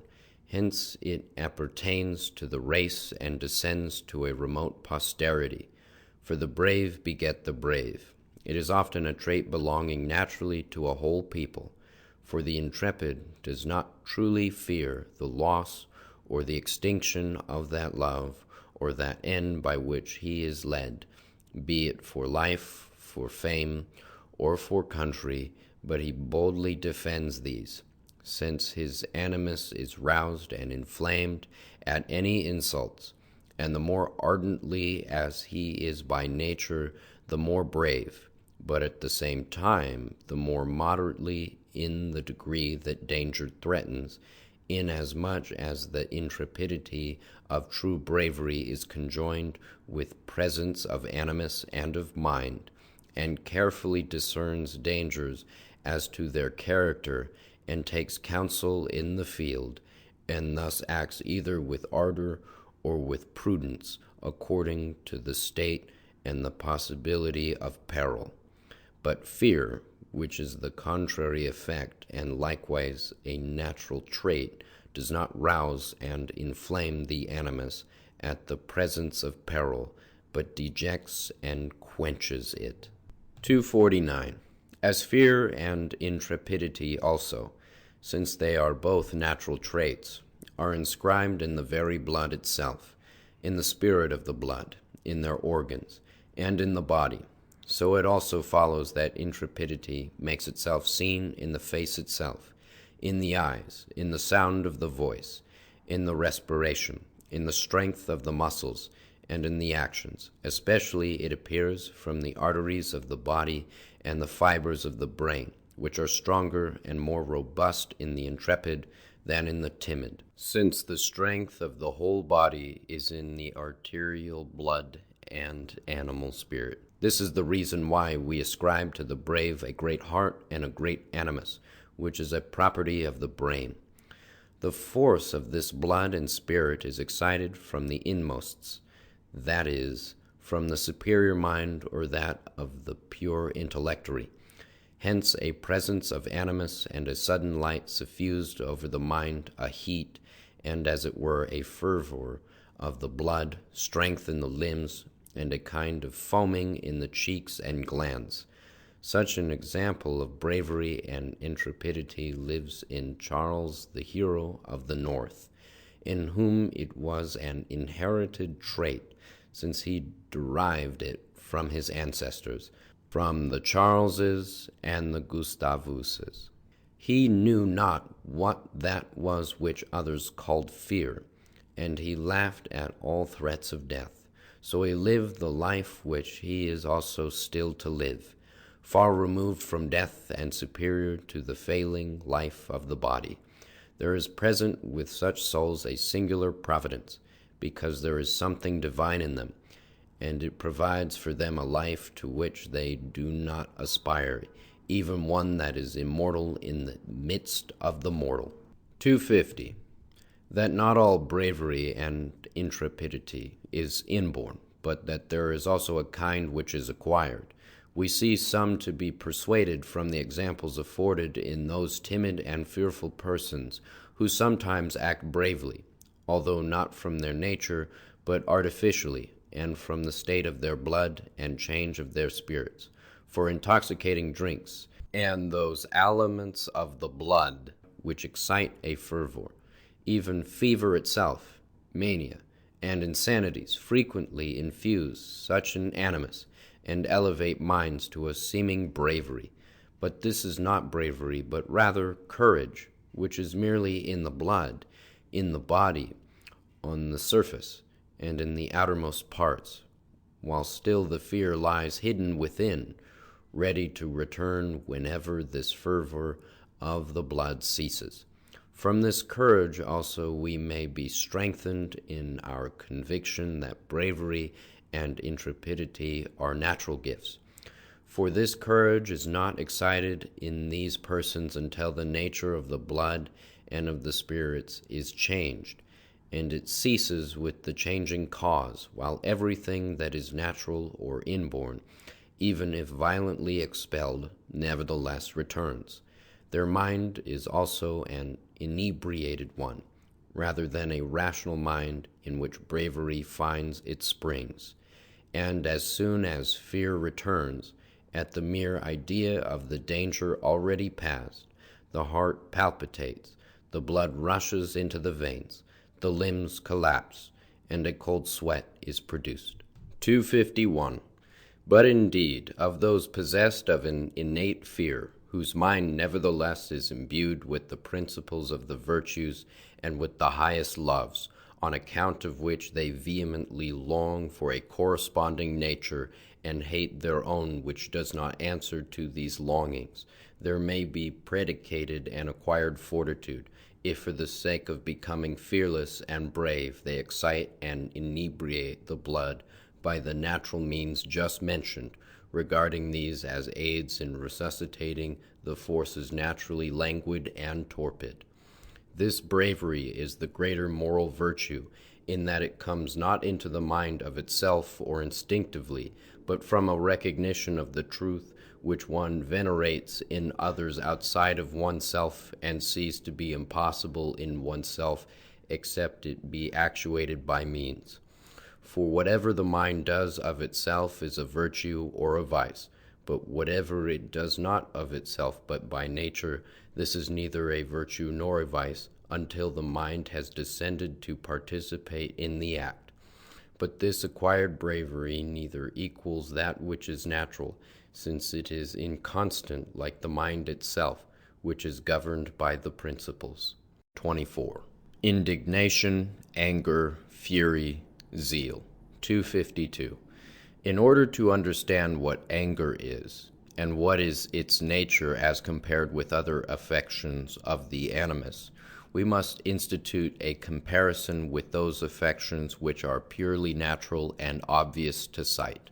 For a certain likeness appears which we recognize from the mere statement. It is observed above that love is the very life of the mind and the animus, for without love there would be neither mind nor animus.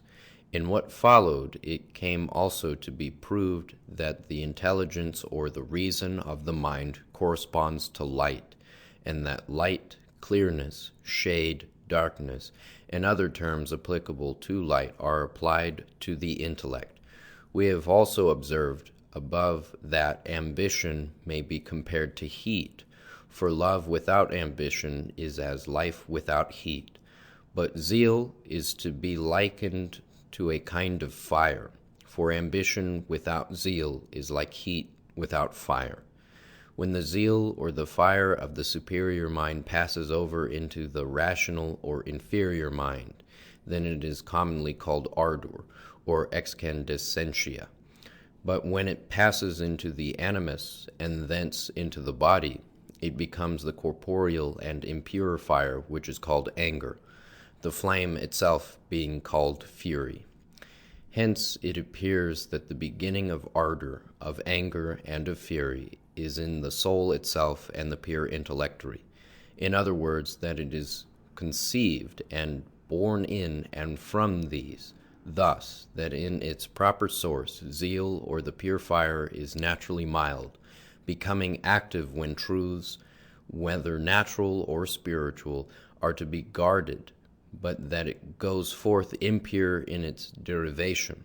For when the mind grows warm, it defends, as if with a kind of zeal, its principles by the love of which it is carried away as though by the love of so many truths, and it attacks the contrary, whence arises disputes and philosophical contests. However, that this ardour of the mind breaks forth into a certain fire or anger in the animus, and at length into flame, in which the whole system or bodily principle is enkindled, that is, into fury, is apparent from the effect itself, for it is manifest in the sensible heat and fire, inasmuch as the blood burns, the viscera are heated even to the marrow, the membranes and the extremities are inflamed, the respiration becomes harsh, the sound of the voice is hardened, as when the air is heated, the arteries swell as when the atmosphere is heated. Both the internal and external senses are disturbed as though they were excited from their natural equilibrium into a turmoil of motions by some fire. Also, the thicker coverings are brought together, or the fermenting substances moved from their place. Thus the heated bile, which lay hidden away in its gallbladder, is poured into the mass of blood, by whose grains or hard particles the lighter and softer blood is excited, as by external stimulants, into a similar rage. Thus not even the least part is without its anger or heat. 253. Zeal, therefore, is a natural affection with which the superior mind or the soul and the pure intellectory are furnished, in order, it would appear, that the soul may guard its spiritual truths, and the intellectory its natural truths, and oppose the falsities themselves which are contrary to these truths, with increased heat or with fire. For when there is a falsity and a truth, or a good and an evil, and also to both of these a force of acting or a life, it is necessary that there be a zeal or heat even to the fire of act, in order that the enemies be brought into assault. This is the reason why zeal is attributed to spiritual essences and to deity himself, who is described as actuated by wrath or anger, as also why when any one is heated and angered, he ascribes this to a certain legitimate zeal for the truth or for the defense of a just cause. There would be no such affection unless there were an enemy. Therefore anger is the evident proof that in the spiritual and invisible world there is some evil which is to be combated. 254.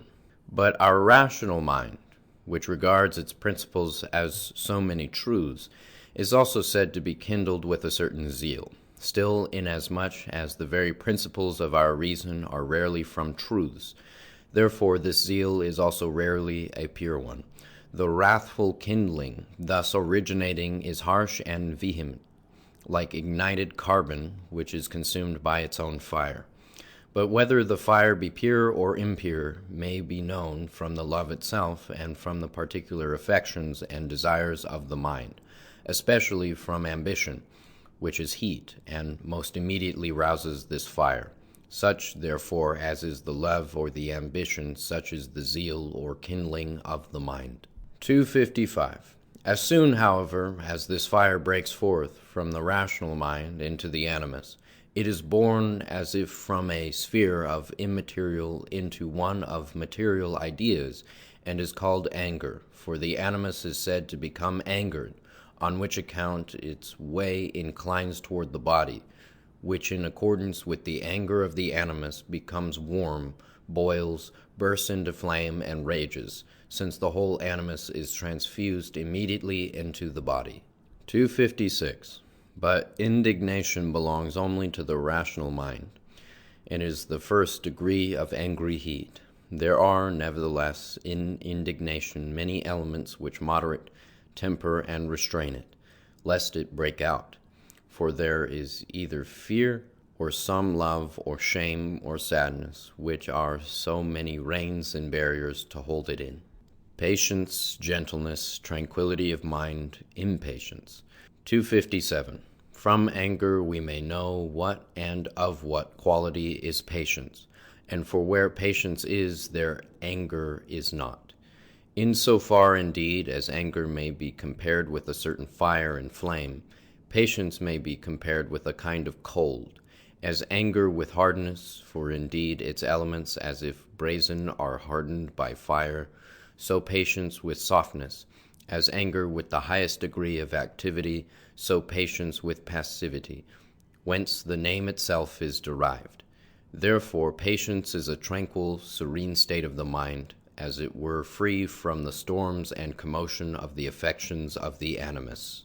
258. Patience also, like anger, is written in the body.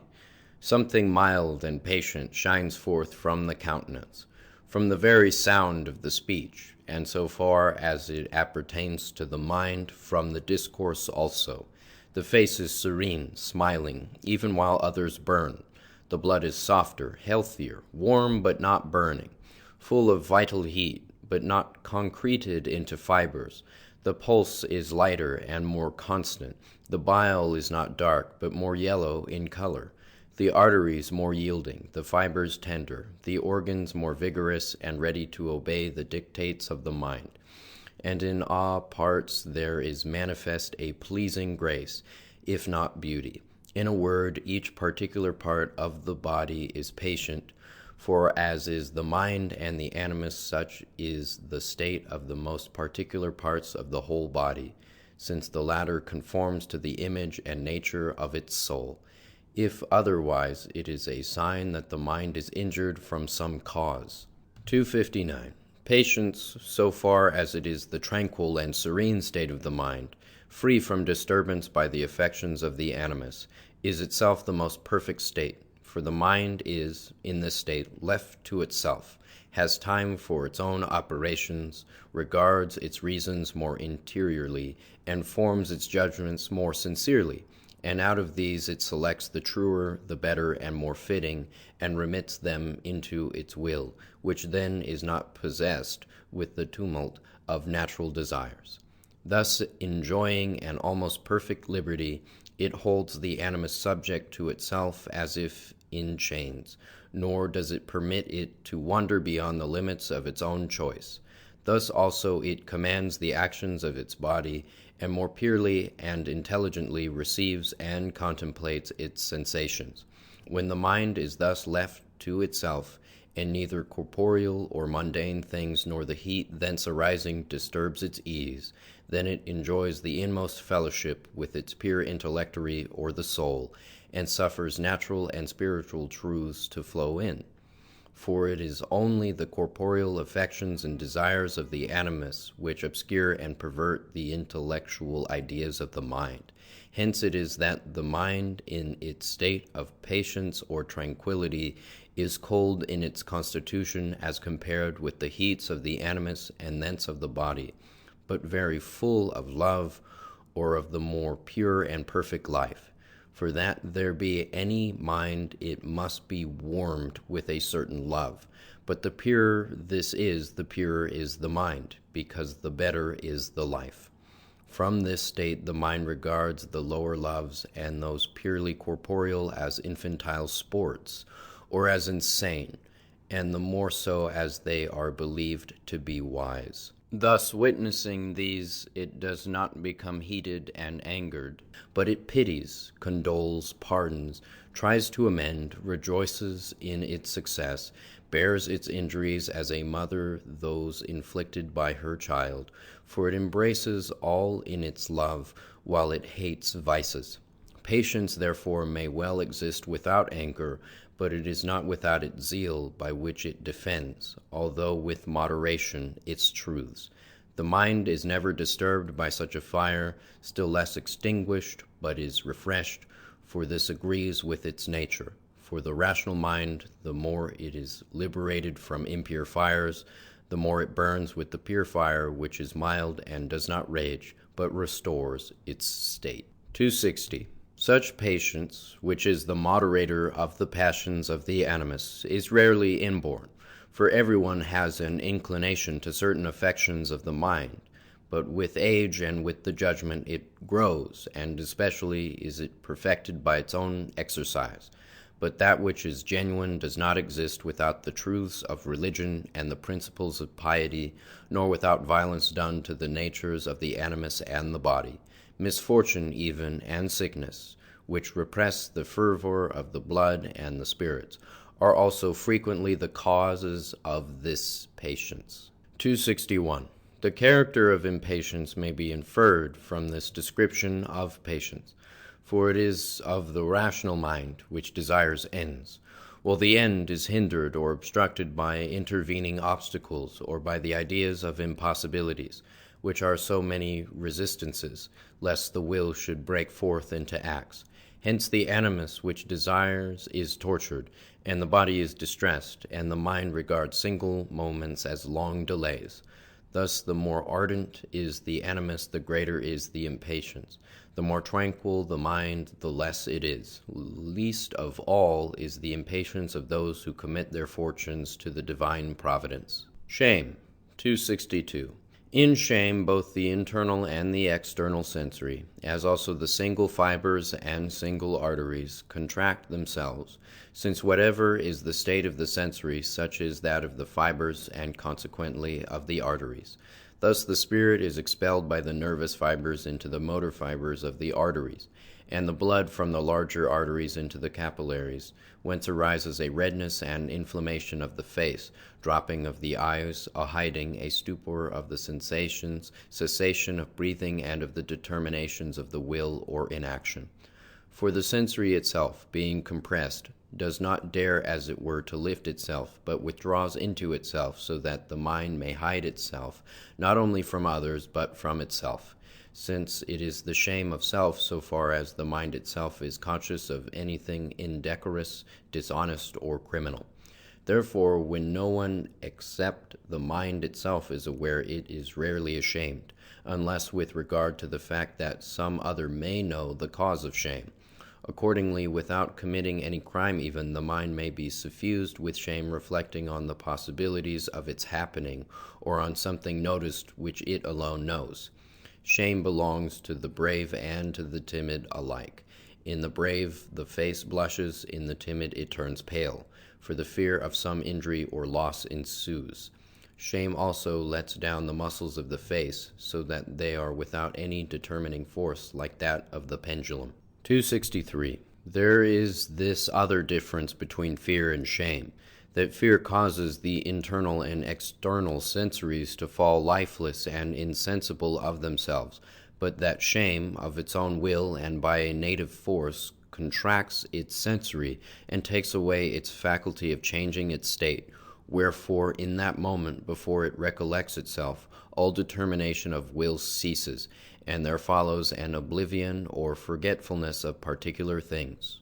264. Shame increases according to the sincerity of the mind and its love of what is honorable, for then it fears to sin against the rules of honor or against the rules of the decorous, which it believes is the honorable, since there are those who do not well distinguish the decorous from the honorable, and therefore are affected with the shame of both.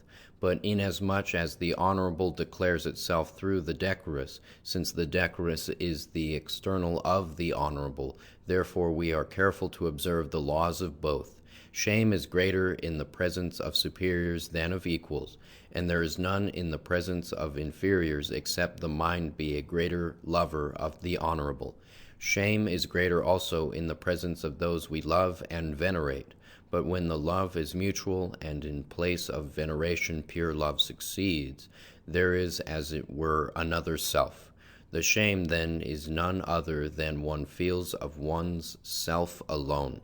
That is a sublime mind which feels shame even in no one's presence, a proof that it is led by veneration toward the truth, toward honesty, toward justice, and the other virtues, and regards these as being themselves its own superiors. 265.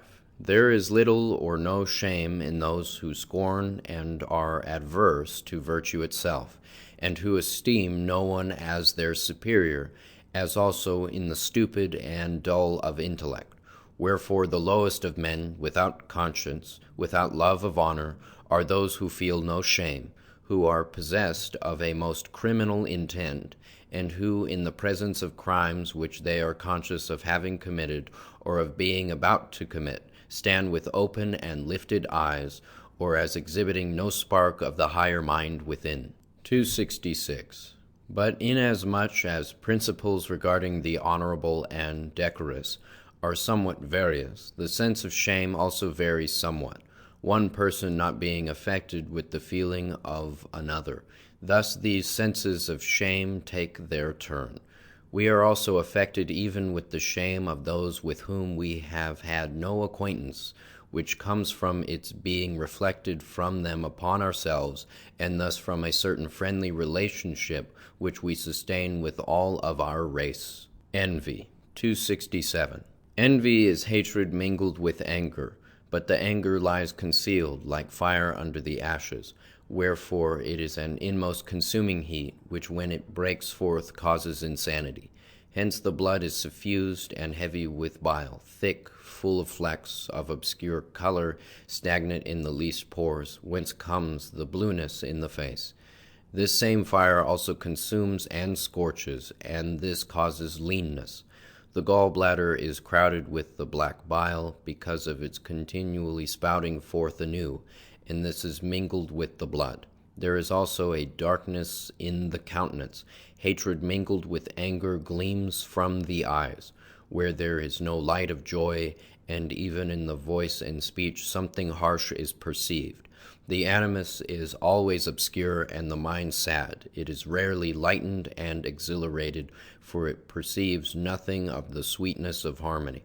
The very state of the mind is a discord, wherefore it loves disharmony as harmony. Thence the very misfortune, poverty, and miseries of others are what soothe and gratify it, nor does it rejoice in its own good fortune or happiness, unless there lies hidden even in this something of revenge. 268. Particular envy is common to all, and most natural, for it is found even in little children, and in brute animals and their young. For example, we envy in another that which we ourselves love, as a lover the bride, and a competitor the honor of his rival. So in other things, the envy never extending beyond the limit of that which we love and desire. But a general envy arises from the supreme love of self. It envies all people, all things, and each one particular thing. It imagines the universe its own and for itself, and itself as the whole and not a part. It envies others their heaven. The devil envies even deity his power. Thus at heart it is the enemy of all. But he who is not a lover of self, but generous, is not envious. From the description of hatred and anger, if these are compared, still further particulars may be derived concerning envy. Section 269 is missing from the text. 25. Revenge. 270. Revenge flows from hatred and envy. Hatred indeed is the contrary of love, but it is not the privation of love and thus of life. It is rather a contrary love, and especially a love of the evil. For there is a love of the good and a love of the evil. One is contrary to the other, hence one hates the other. Thus in hatred there is a life, and if life there is also heat and fire, but that which is grosser, more impure, hence natural and corporeal. It resides in the animus and not in the mind, unless the mind be united with the animus of the body. This heat of hatred is called the lust of revenge, and if anger ensues, such as is that of envy, then it becomes fire and vengeance. Thus the lust of revenge is the very fire, the active principle or highest degree of the activity of hatred or of the love of evil. 271. As envy is particular and general, so also is revenge and its lust. Particular envy is natural to all, and is the lust of revenge.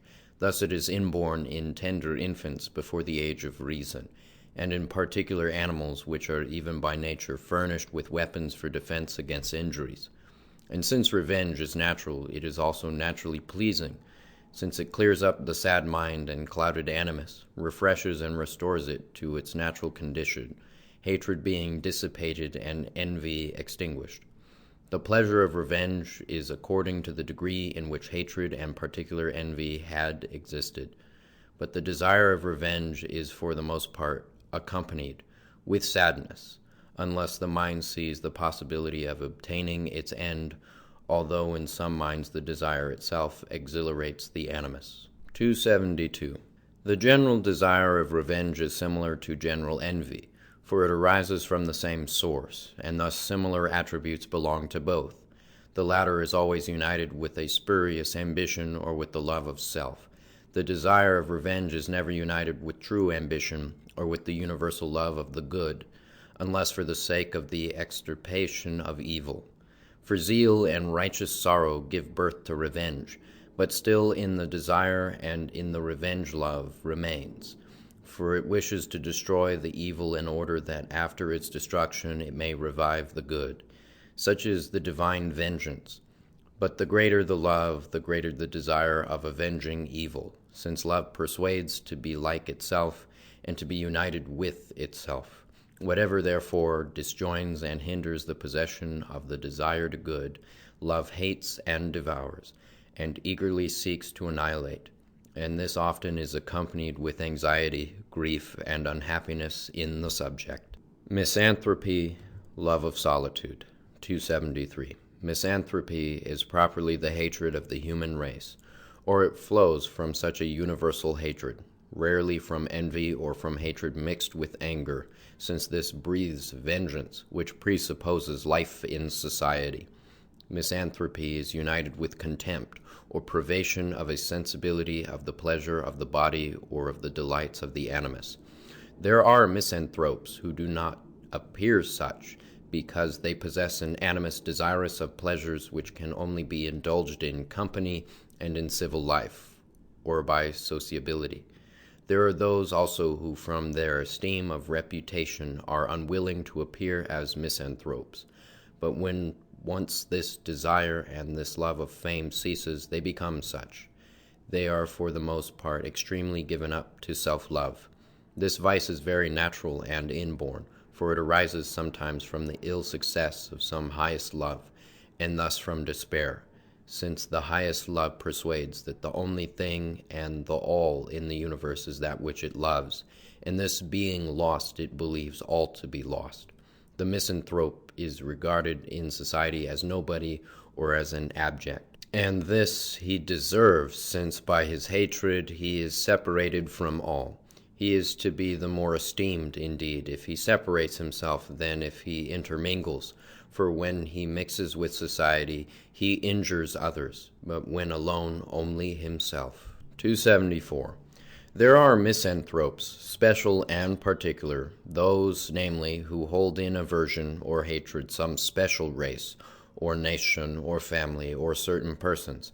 If this proceeds from hatred and from the causes of hatred, if from aversion, and indeed a natural aversion, it is antipathy. If from what is acquired, it is from some presumed or real dissimilitude of principles and of loves, this also can be turned into antipathy, which remains in one's posterity. 275. The love of solitude is commonly believed to be misanthropy, because misanthropy loves to be solitary. But the love of solitude may have its origin in a great many other causes. It arises naturally from melancholy, when it is a disease sometimes curable, for then it mostly desires to indulge its fantasies, and even extends these so far that it interests itself in particular things, in thought if not in the body. He also loves to be alone who is devoted to studies, especially those of a theoretical nature, and who chooses solitude lest the mind be disturbed, and he loves his studies and his solitude in equal measure. For that the mind may be at ease, it must, as it were, be separated from those things which excite the animus and the sensations of the body, and also the other loves of the mind. He also is accustomed to be solitary, who thinks all things to be only vanity, and himself alone not a vanity, or who desires to become secure from vanities, and therefore separates himself from society, as certain philosophers are wont to do. the chief of whom either laugh at all things or weep at all things. Those are solitary by zeal, and not by their nature, who sacrifice themselves to God, lest they be drawn away by worldly enticements, like the hermits. The most illustrious of whom are those who use force and violence in controlling the desires of their animus, and thus their bodies, and do this with the intent that they may go forth the more pure and holy. Cruelty, 276. Cruelty in general is the love of extirpating the human race, finding its highest delight in their anxieties, griefs, and pains. It flows from hatred and general misanthropy, and a supreme degree of self-love. For the subject of this love regards himself alone as the universe, and all those who are about him as opposing him, because he cannot alone exist. This love also arises from an extreme degree of love of the world, or it may be of honors, or from an extreme love of the good things of the earth, that is, of riches, thus from envy of a general kind. It is especially opposed to pity.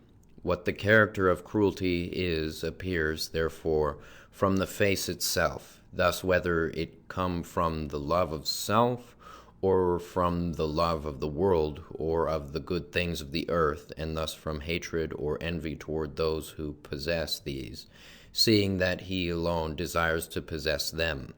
This is the reason why cruelty is often hidden under a very honest face, but if it be exercised is likely to change into an aspect of hatred and revenge, and to end in madness. 277. In all revenge there is cruelty, for he who is desirous of revenge loves to have the one he hates tortured in mind and in body, and this according to the degree of his hatred. But the vengeance that arises from zeal and from a righteous displeasure loves to give pain so far as this is the means of extirpating the evil, the love toward the person remaining all the while undiminished. The cruelty is the same whether it flows from one's own hatred or from that of another whom one loves as himself. It ascends according to the degree of the love.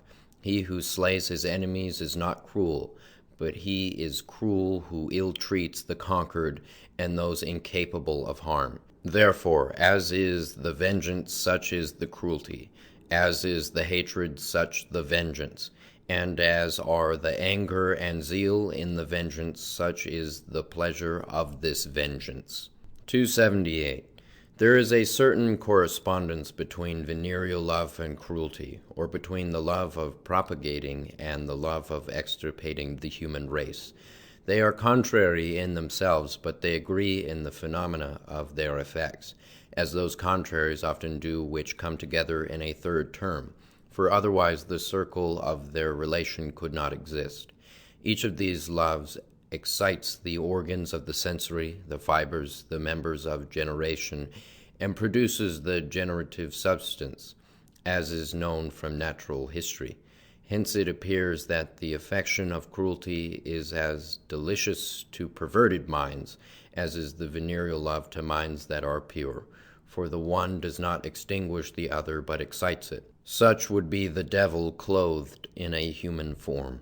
Clemency, 279. Clemency is the queen, and as it were, the goddess of virtues. Wherefore to be clement is to be not only kingly but divine, as the king by clemency emulates the deity. For true clemency is without hatred, without self-love, without envy, vengeance, anger, cruelty, or without any naturally unpleasant affection. It is always conjoined with love towards those to whom the clemency is exercised. Thus, united with tranquility of the animus, happiness of mind, and pity, love is always clement. From clemency the quality of the love may be known, and to whom extended. If it is the love of truth, there is clemency united with justice. If the love of honor and virtues, especially if it be the love of piety and veneration of the deity, the case is the same.